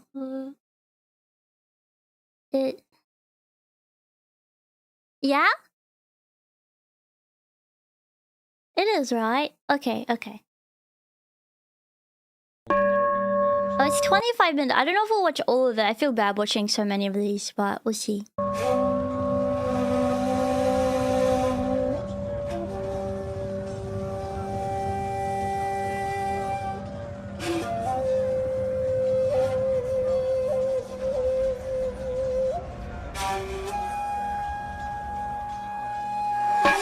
That's a good flute. That's a really good flute.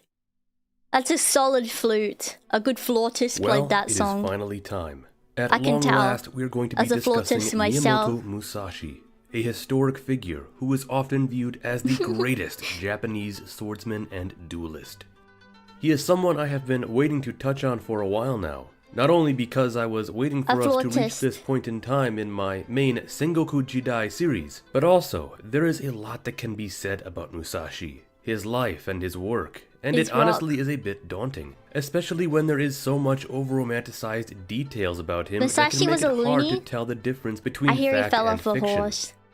So this video will be similar to the one I did on the subject of the Hagakure, written by Yamamoto Tsunetomo, in which I sort of dissected it, talked about the author, its history, and how we should frame it and view it today.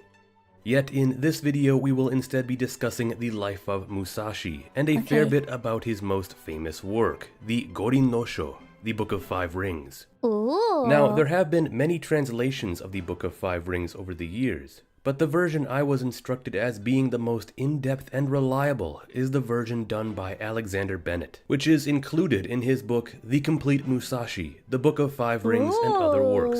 This is the main source I used, and it indeed appears to go much deeper than most other versions of the Gorin no Sho, being that many of them simply just jump straight into it. This version by Bennett comes with a ton of additional info and historical background, helping the reader better understand Musashi the man, alongside the works that this guy read this book and stuff. That's really cool. It was suggested to me by a good friend and prominent member on my Discord server, who is also a martial artist and very knowledgeable on the topic of Musashi. I've definitely seen the art of him before. This individual asked to remain nameless, but if you are a member on my Discord server, you may already know who he is. He also did a great write-up about Musashi's life story that I used to help fill in some gaps of my own. So, with that said, let's jump in and really discuss first, who was Miyamoto Musashi? I forget what their hair looks like because they're always wearing helmets. The first thing we should address is, oddly enough, his name. Like many samurai, Musashi took various names throughout his life. As a child, he was known as Bennosuke, yet through much of his adult life, his formal name appears to be Miyamoto Musashi Genshin, with Miyamoto perhaps being in reference to the village believed to be where he was born, and Musashi being his given name. Where he was born? Does he not know? Although, it is important to also know the name Shinmin, or even Shinmin Takezo. Shinmin was the family name of his adoptive father, and would be one Musashi would also come to use throughout his life as well. In his later years, he would write his full name as Shinmin Musashi no Kami Fujiwara no Genshin, That's long. Now, Musashi's early life has been the subject of debate for many, many years, with all sorts of theories saying he was either born in the provinces of Harima or Mimasaka, around the years 1582 to 1584. There are also arguments over who his real father was, whether or not it was a samurai named Shinmin Munisai, or that Munisai had just adopted him, and that his real father was a figure named Tahara Iesada. No, it was not. Plenty of these discrepancies stem from the fact that much regarding Musashi himself was written years after he died, and often lead to many contradictions. For the sake of this video, we are going to skip over these messy details and... Sorry. I shouldn't speak. Begin his story while he was a boy under the tutelage of Munisai.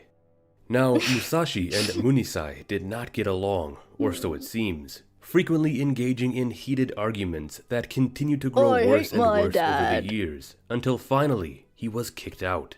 However, Musashi was eager to prove himself as a young warrior, and around the age 13 challenged a samurai of the Shinto-ryu sword school named Arima Kihei. The duel was almost called off due to Musashi's age, but he was determined to fight nonetheless. Proudly charging his opponent, Musashi was able to take Kihei by surprise, using a long staff to bat aside Kihei's blade, where he then knocked him to the ground, and continued to pummel Kihei's head until he was a dead, bloody mess. Oh my god. From this point on, Musashi began his Musha Shugyo, his warrior pilgrimage, a common practice where a samurai would travel the land and hone his skills as a warrior through various means, while also earning a reputation. It is said Musashi fought and bested a number of opponents throughout these early years, until 1600, at the age of 16, when he was reunited with his old father figure and mentor, Shinmin Munisai.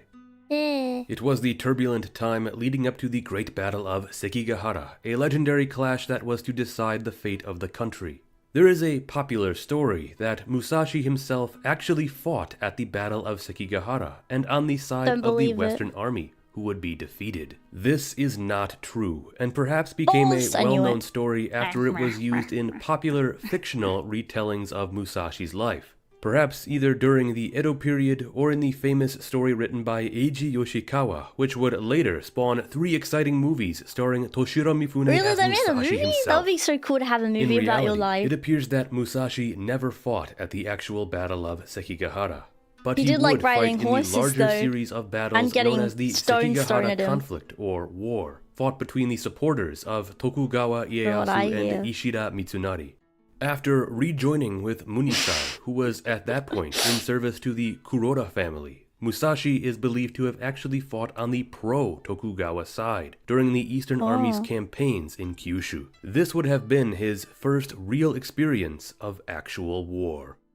Following the end of the Sekigahara conflict, Musashi turned back to his pursuit of swordsmanship, eventually traveling to the imperial capital Kyoto, where, in his own words, he encountered many of the best swordsmen in the realm, facing off in numerous life and death matches. It was here he would engage in his famous duels against the practitioners of the Yoshioka school of swordsmanship. Musashi would not only defeat the school's head instructor, along with his brother, but would also iconically take on a large number of other students who ambushed him in the aftermath.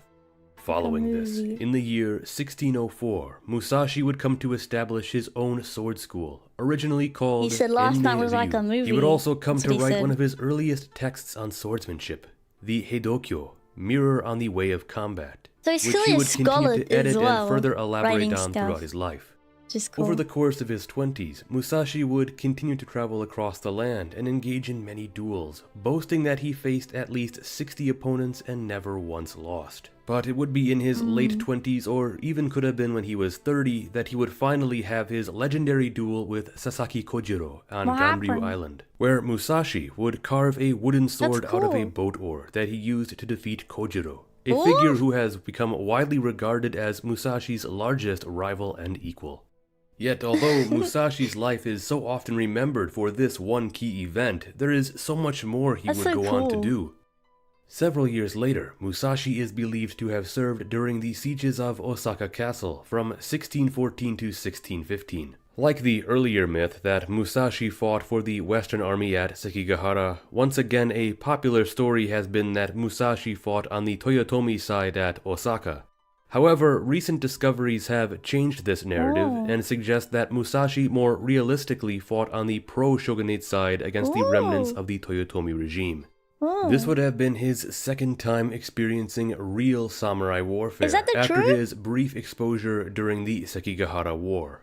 Yet it is also in his 30s that it appears Musashi went through a crisis of sorts. He began reflecting more on the many duels he had engaged in throughout his life, and began to doubt if he could ever be credited with being called a true master of strategy. He began to question his own methods and faults that his opponents may have had. Therefore, he describes that he began a quest to discover the deepest principles on the way of combat strategy. After this point, Musashi began working closer with clans who would employ him, such as the prominent Hosokawa and Ogasawara, and would go on to take on new students and educate those in swordsmanship, as well as adopt 2 sons. That's really cool. For a time, while serving the Ogasawara, and also as a guest of the Honda clan, and he was adopted and he adopted sons. That's his nice. Interests in the arts, a rather lesser-known detail of his life. Musashi began studying Zen, painting and sculptures, in the arts, as well as engaging stuff. with significant artists of his time. Well, not all, but he appeared to love That's being cool. creative in all forms. What? And That's in fact, so cool. there are paintings we know to be attributed to him. These are now extremely treasured and historic works of art. I like the bird, man. He liked birdies Later, too, at around just the like age me. of 50, he would decide to change the name of his sword school to that of Niten Ichiryu, 2 heavens as one. That's cool. Or also Nito Ichiryu, 2 swords as one. Of course, having garnered much renown, he was still challenged Honda by hated others artsy time and samurai. time again, continuing to duel Honda, come long on. after the end of his wandering days. Let them be But artsy. it was while in service to the Ogasawara that Musashi is believed to have taken part in the Shimabara Rebellion, which lasted from 1637 to 1638, when a group of Christian samurai and peasants revolted in Kyushu. Guys, it is not entirely known to what extent Musashi participated, I know but what extent this he would did. have perhaps been his 3rd and final time experiencing battle during his life. Yeah. From this point, Musashi continued to teach, as well as No, you left something out. You left something out. Whoa, you left an important key detail out. You left an important detail out about what happened. I think you forgot what happened during that rebellion. So anyway, he was riding on his horse. I'll tell you, considering that this guy's just not saying anything, so I'll tell you. So basically, what happened was he was riding on his horse, and a peasant threw a rock.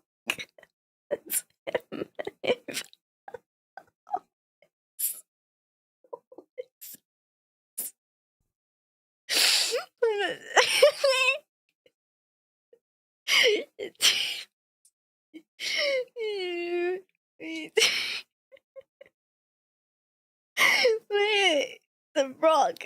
He did all these 1v1s. He was a proper scholar. He opened up his school, but it was, you know what got him in the end? It was the humble rock. One extremely, the most popular known samurai ever in history versus a rock.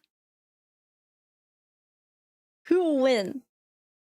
I don't know, you guess. During his life. Yeah. From this point, Musashi continued to teach, as well as really hone in on his own beliefs regarding combat, putting much of his thoughts into various writings. It was during this time that he would write what has been described as his Heiho Kakitsuke, Notes on Combat Strategy, a manual of sorts for his students. In 1640, when Musashi was well into his 50s, it is believed that he became a guest instructor for the Hosokawa clan. The Hosokawa had long favored the famous Yagyu Shinkage-ryu style of swordsmanship, which it appeared had become largely military standard across a number of clans.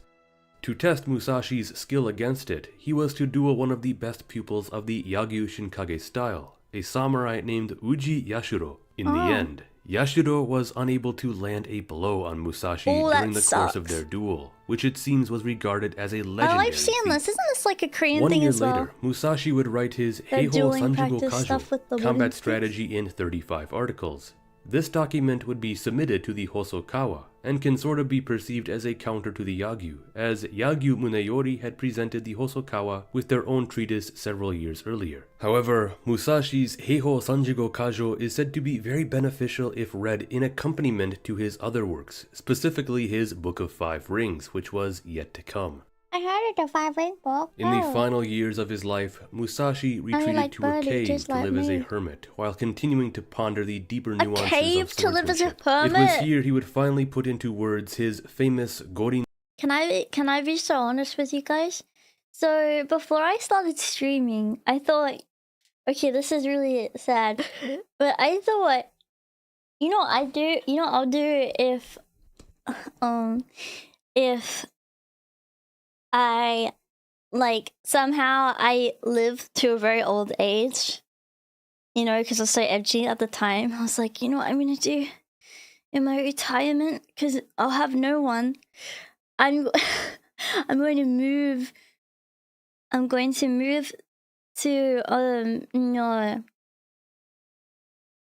move to the middle of nowhere in Russia and live in a cabin and, freeze to death.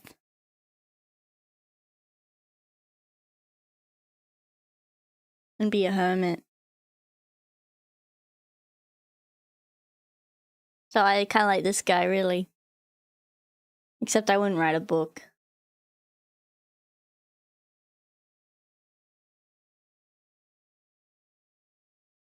So edgy. Nosho, his Book of Five Rings. Well, if I was an like ultimate 100... manual to his thoughts and theories on the ways of combat. Guys, I said this is before I started streaming, because I'd have no one. I would have you guys now. So I don't want to do that now. No, I was saying this is me edgy before I started. That was my retirement plan. Silly. Not now. Not now. Additional text he wrote called the Goho no Tachimichi was also drafted as an original introduction, but would later not be used due to the way he wrote it in Chinese script and with reference to Chinese classics. He felt, in the end, it did not fit with the rest of the work. Finally, after completing the majority of the Gorin no Sho, and I say the majority because he may not have actually finished the final chapter, he would hand the... There is one family in England that is hiring anyone who wants to be a hermit in their backyard. But they have to not use no internet, pretty much no technology, only reading and poetic wisdom. That's crazy. The whole text off to one of his disciples. On the day he would part ways with it, he would also go on to write what appears to be his final piece, his Dokoro, The Path Walked Alone, where Musashi would include 21 articles explaining how he chose to live his life. They were: 1. I did not infringe upon the way of successive generations. 2. I sought not pleasure for pleasure's sake. 3. I harbored no biased feelings. 4. I thought lightly of myself and profoundly of the world. 5. I succumbed not to greed for the duration of my life. 6. I held no regrets for past deeds. 7. I was never jealous of others over matters of good and evil. 8. In all things, I never despaired over parting. 9. I never held malice towards others, nor they towards me. 10. I steered clear of the path to attachment. 11. I held no preferences for anything. It would be nice to have a bit of preference. I cared not where I lived. 13. I sought not the taste of fine food. 14. What about chocolate cake? I possessed no old items of historical consequence to pass on. 15. I adhered not to superstitious beliefs. 16. Apart from weapons, I sought not superfluous trappings. 17. I spurned not death in the way. 18. I sought not the possession of goods or fiefs for my old age. 19. I respected the deities and Buddha without seeking their aid. 20. I abandoned my body, but not my honor. 21. I never drifted from the way of combat strategy. 1 week later, this is a he monk would guy. die in the year 1645. His life story... I will say, like, one thing that I definitely can respect about, I guess, like, you know, it's like monks and like other stuff, like not just monks, but, thing, you know, just that kind of thing is, I gotta appreciate the,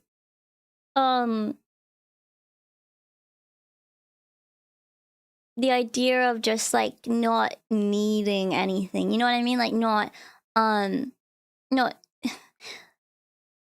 what's the word, like not giving into your fleshly desires and like having, you know, an abundance of things, you know what I mean? Like I like that.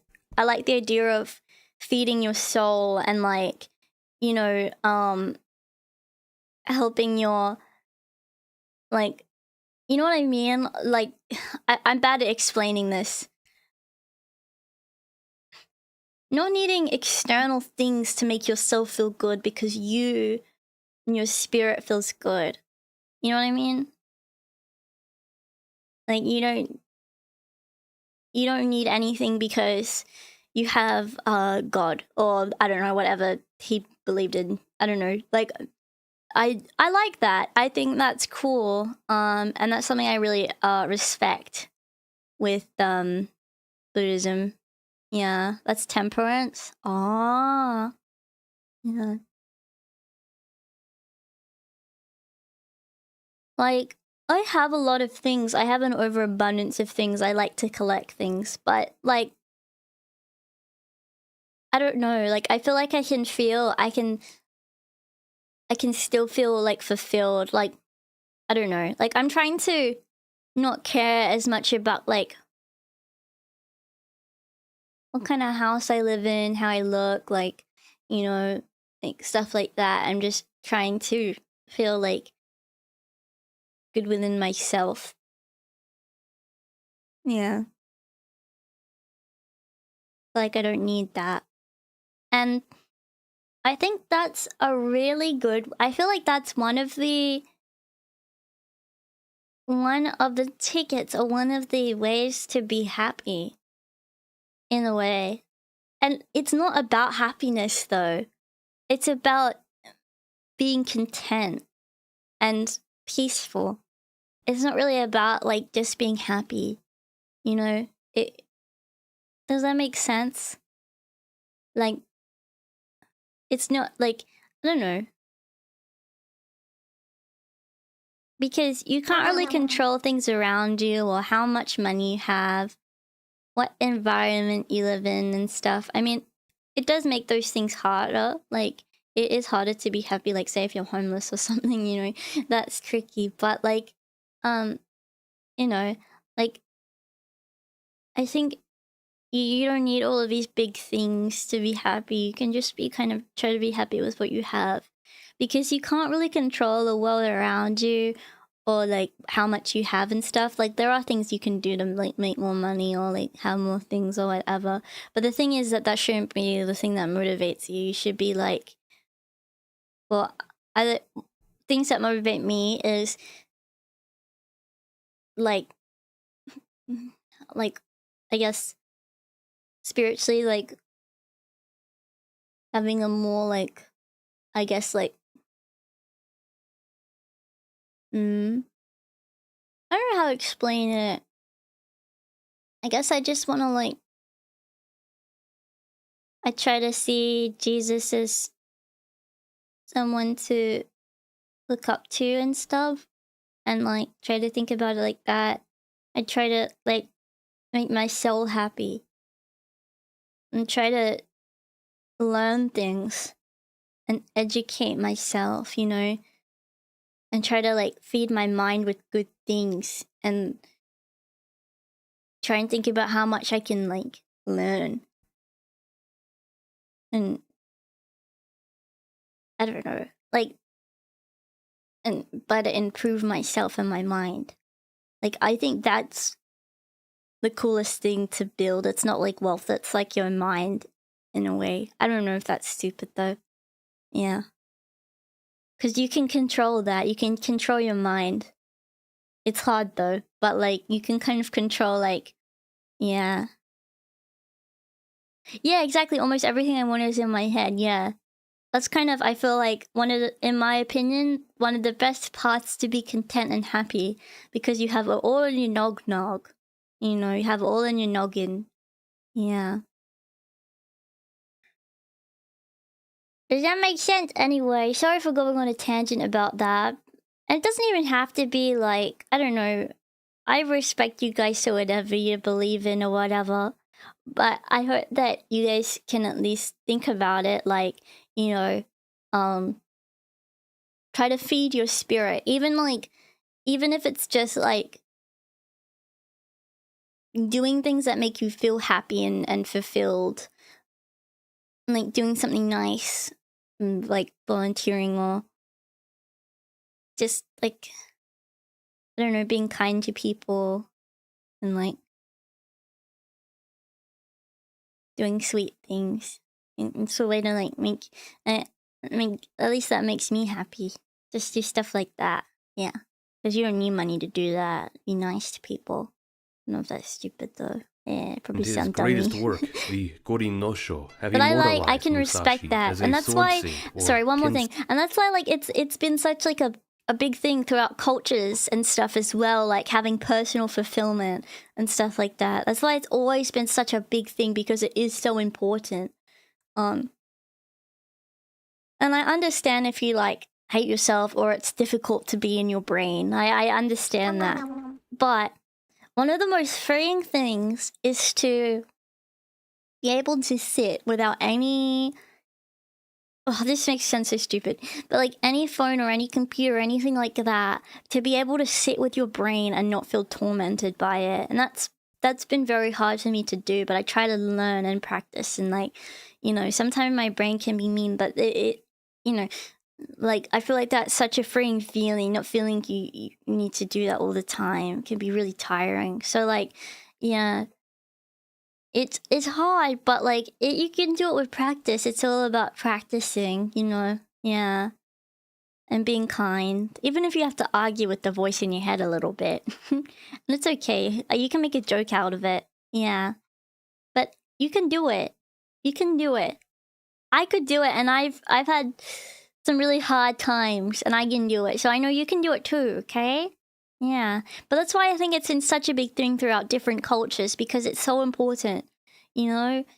It's so important to build that inner part of yourself and to learn whatever you're passionate about. I'm sure this guy was like genuinely super like happy or content at least, because he was following the thing that and learning about something that made him so happy and he was clearly passionate about. Even if he felt like, oh, I don't know enough about like, you know, sword stuff, I'm gonna like learn more, I'm gonna open school about it. Like, you know, I don't know, obviously not everyone has the wealth to do that, but it's cool that he decided to do that. I don't know, that's really awesome. Yeah. Even if you can't do it for your job, I know not everyone can, but just try to learn about things that make you excited. Yeah, that's really fun. Yeah. And it is through the Gorin no Sho, or anyway, Book sorry of for Five yapping. Rings, that so many martial artists today have taken inspiration from. So I want to talk about it a bit, discussing its 5 sections and what we can learn from it. Is this like Shenmue? Is that what they learned in Shenmue? But first and foremost, I know many people watching this video have probably already read it. And like I have mentioned before, I am not currently a martial arts practitioner, and I am not approaching this topic from the viewpoint of someone who is a martial arts practitioner. What martial arts did he do? As many of you already know, the Book of Five Rings can give any reader a great sense of strategy. Yeah. Not just in terms of combat specifically, but in really any form, teaching us how to tackle opponents and obstacles of various shapes. So really, the way that I am personally going to approach this is from a historical standpoint, listening to Musashi's views on battle, leadership, other schools, your mindset, and warrior spirit. It is in these areas I find the most fascinating, especially when we can compare them to other famous samurai texts, like the Hagakure. He even had his, like... The Gorin no Sho is obviously separated into 5 scrolls, with each being a different lesson from Musashi himself. He connects these with 5 elements, first being earth, second being water, third being fire, fourth being wind, and fifth being ether. Now, the first thing you should keep in mind is that this is just the perspective of one single samurai. Just like the Hagakure, this work is not some massive viewpoint that all samurai shared, but rather the thoughts, experiences, and teachings of one individual. Granted, this individual is Miyamoto Musashi, who by the time of writing this text had already garnered a legendary reputation as a swordsman. So this really isn't just any random opinion. These words bear weight and are backed by a lifetime of experience. The first scroll, Chi no Maki, the Earth Scroll, is sort of the introduction of sorts. It sets the foundation for Musashi himself, his own mindset and approach, and details about his school and thoughts on combat overall. This is probably the most easily digestible scroll for people who are not martial arts practitioners like myself. And there are a ton of fascinating things he mentions here.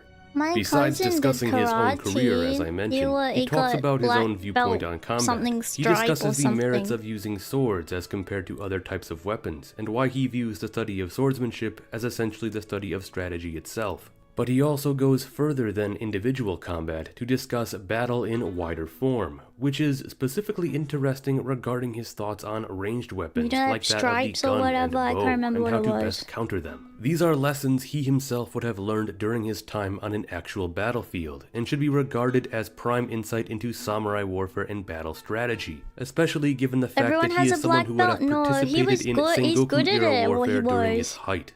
He also discusses his own school, Nitenichi-ryu, and describes why he teaches the use of 2 swords.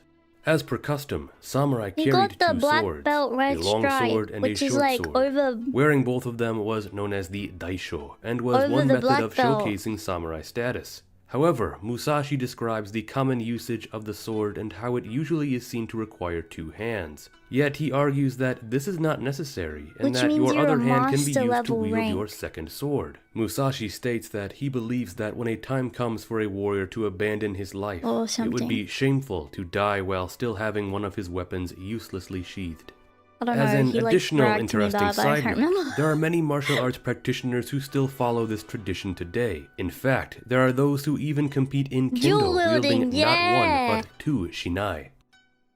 The second scroll, Sui no Maki, the Water Scroll, is really where he starts to dive deeper into the nuances of swordsmanship itself and his particular why have 1 sword when you could have 2? He gets into the fundamental elements of combat, including things like where you should be looking, what posture you should take, and how you should properly hold your sword. That's so cool that he wrote this all down. He goes through various forms and methods of striking and hitting, and there is definitely a lot more of this fabulous practical information here if you study swordsmanship, as this can likely be seen to be the most technical of chapters.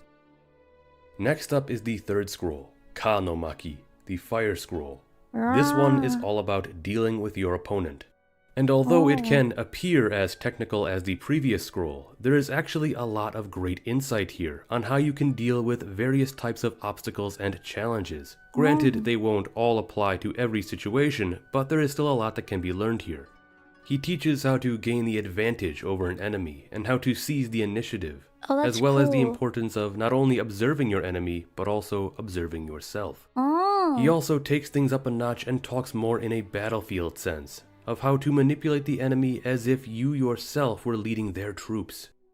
This scroll is probably the best for learning how to encounter and deal with any sort of challenge you face in life. Knows how to do this. The fourth scroll, Fu no Maki, is by far one of the most entertaining chapters in my opinion. It deals with the flaws in other sword schools.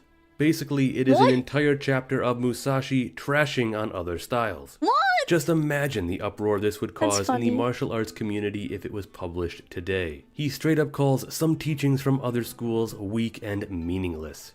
Whether it is a school that incorporates the usage of long swords, short swords, schools that use speed or brute force, schools that use many stances or techniques, the list goes on and on. Musashi has something to say about all of them. Video. And because of the fact that this is not just some random guy on the internet typing away his criticisms on a keyboard, but rather an actual samurai who encountered many of these styles in many duels he partook in, it really is fascinating to hear his thoughts regarding why other schools can be faulty. This, of course, then goes to inflate the idea that Musashi's school is the best, which I am making no comment on, but still is interesting he's mad because he got hit by a rock. The fifth and final scroll, to be honest. Kunomaki, the Ether Scroll, is a brief closing section where Musashi discusses the concept of emptiness and clarity, not really in relation to the Buddhist idea of nirvana, but instead the idea of breaking free and coming to a new enlightened state. It is definitely the most spiritual of chapters and goes far to address one's own mind, along with indisputable truths on the path to learning the way. It should be noted that it is believed Musashi did not actually complete this final scroll before he handed it off to his disciple. This may account to why it is the shortest of all the chapters. All in all, the Book of Five Rings is absolutely fascinating. I have seen it described as basically being a private lesson from one of the greatest swordsmen to ever live, and I can totally understand why. And I think the fact that it was written so close to the warring era in Japan, and by someone who not only lived through the end of the Sengoku period, but also fought in so many duels over his life, really go to cement the authenticity of what it describes. It makes it a completely different type of animal when comparing it to another famous text like the Hagakure, which is more on the philosophical side of a samurai's mindset, specifically during the Age of Peace that was the Edo period, a time when warriors were losing their self-identity in a way. Something that Musashi perhaps never really came to see, as he died relatively early into the Edo period. Yeah, he was a fighting guy, so it's more about like fighting. This has not stopped people from taking both the Book of Five Rings and the Hagakure as being the be-all, end-all writings of how to think and fight like a samurai. He's like, Indeed, yeah, I'm done. This is embarrassing. They are two of the most famous examples out there, but like I mentioned earlier, they are just two perspectives and opinions. Rather, we should not judge them heavily by what they say, but more so by who wrote them. That's what that guy's saying. There is plenty of wisdom to be found in both.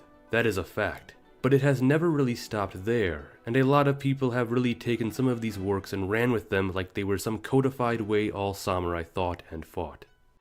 This brings me to the final thing I want to discuss, the over-romanticization of Musashi over the years, and how he is viewed today. Musashi is by far easily one of the most recognizable samurai names of all time. Talk about it there right is a now. good chance that someone who knows very little about Japan or the samurai at least has heard the name Miyamoto Musashi. It's because Musashi has become this larger-than-life legendary figure, a warrior of unparalleled skill, an unbeatable force of strategy and precision. In reality, he was likely a little bit less than the legend we know him to be today.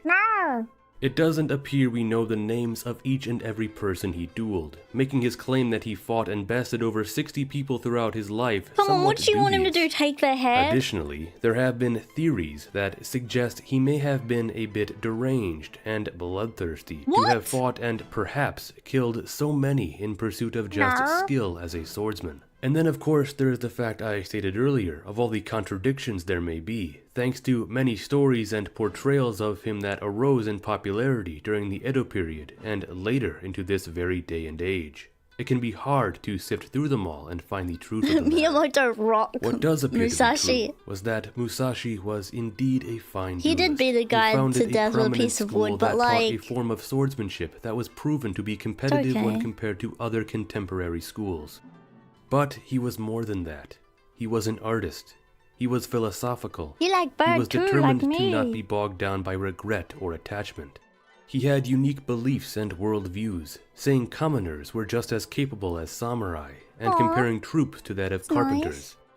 Musashi is by far one of the most significant figures in Japanese history, and while so much of his fame is credited to his combat prowess, we often forget to think of Musashi the man, when we think instead of Musashi the warrior. Once again, I want to say that the primary book I used for crafting this video is The Complete Musashi, The Book of Five Rings and Other Works by Alexander Bennett. I highly recommend getting... I'm glad that he liked that one. And I like to learn more about Musashi too. And I really like that. Did anyone mention The Rock? Did anyone talk about it?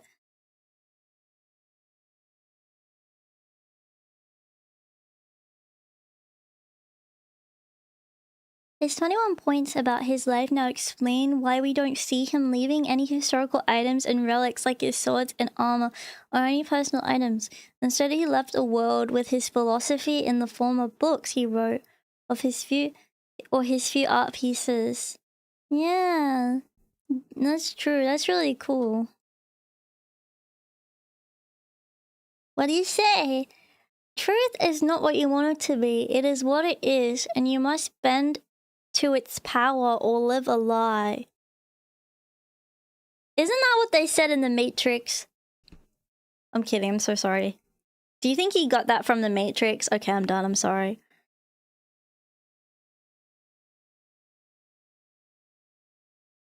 There is nothing outside of yourself that you can ever enable you to... There's nothing outside of yourself that you can ever enable you to become better, stronger, richer, quicker, or smarter. Everything is within. Everything exists. Seek nothing outside of yourself. True, you can do anything, like Barbie say. Barbie says that too. Yeah.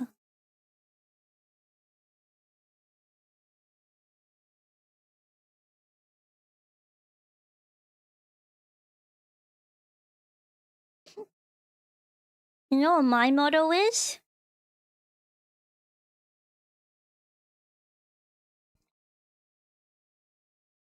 Okay, hang on.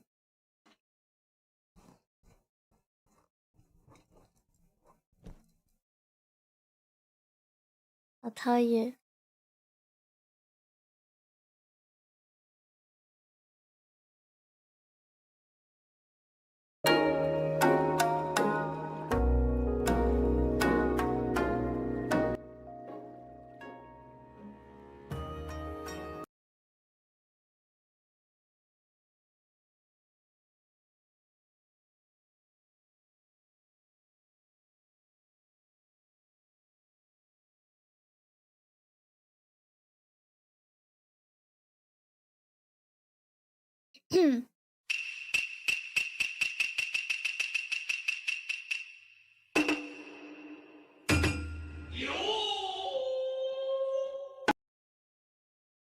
To be rabba, you must always think like a rabbit.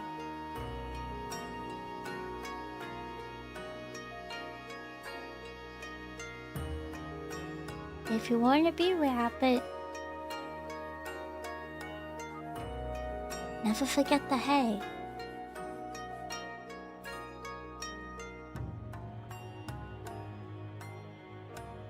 Never forget the humbleness that's always been in your heart.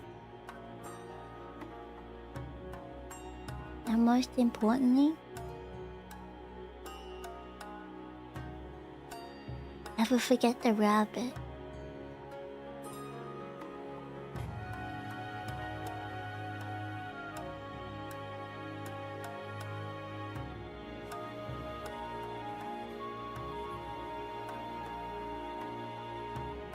Yeah. And that's the truth.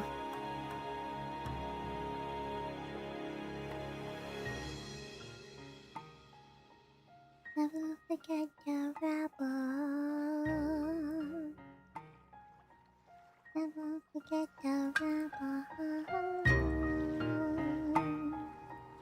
Never forget your rabba, rabba.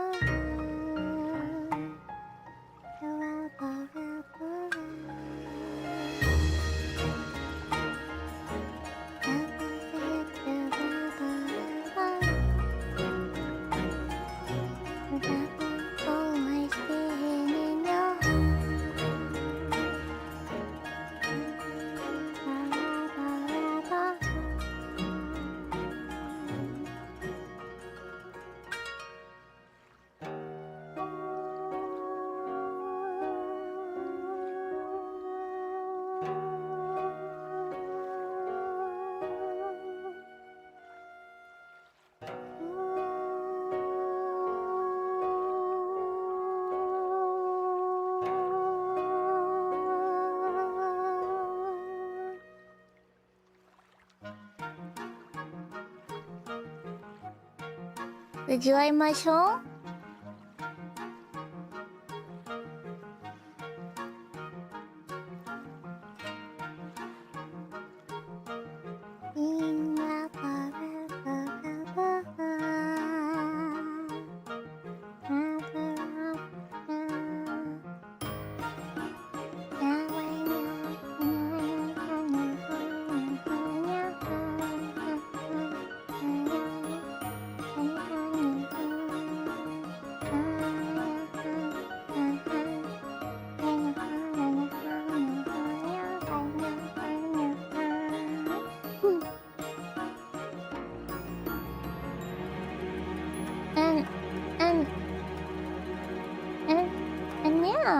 What did you guys learn today? What was your favorite piece of information?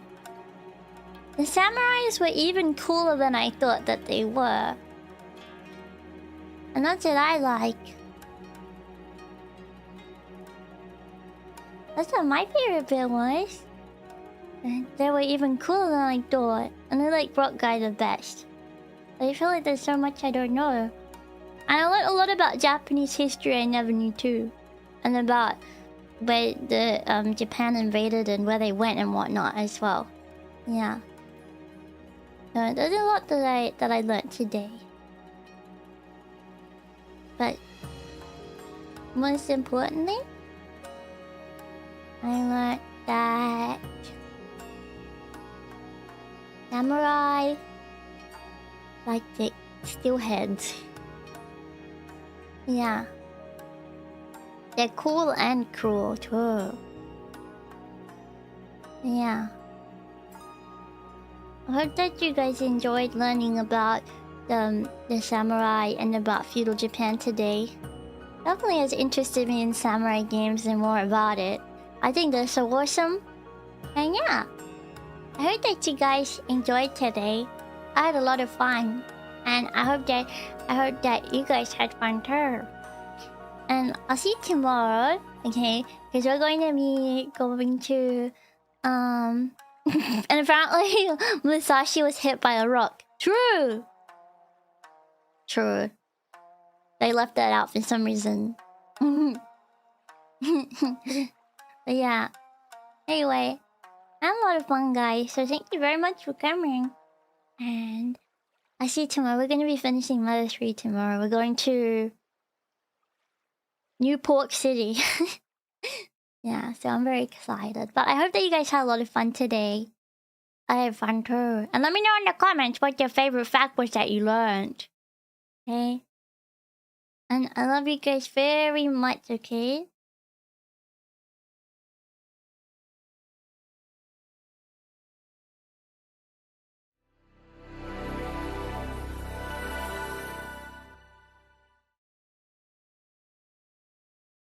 Alright. I love you guys very much. And thank you so much for coming.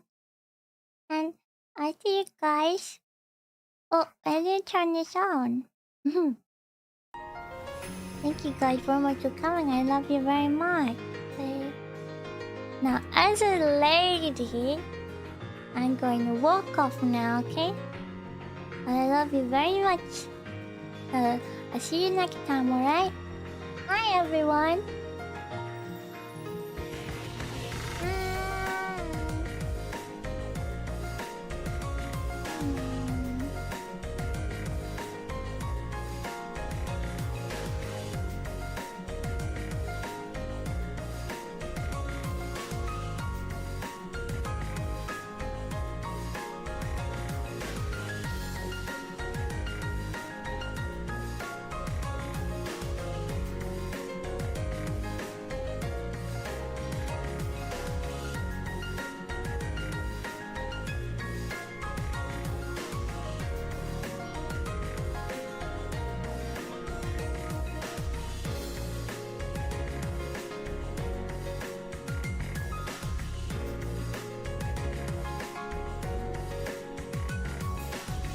Oh, sorry. I was taking photos. Sorry, I'm taking photos for Twitter as I'm finishing up. Sorry. Bye bye.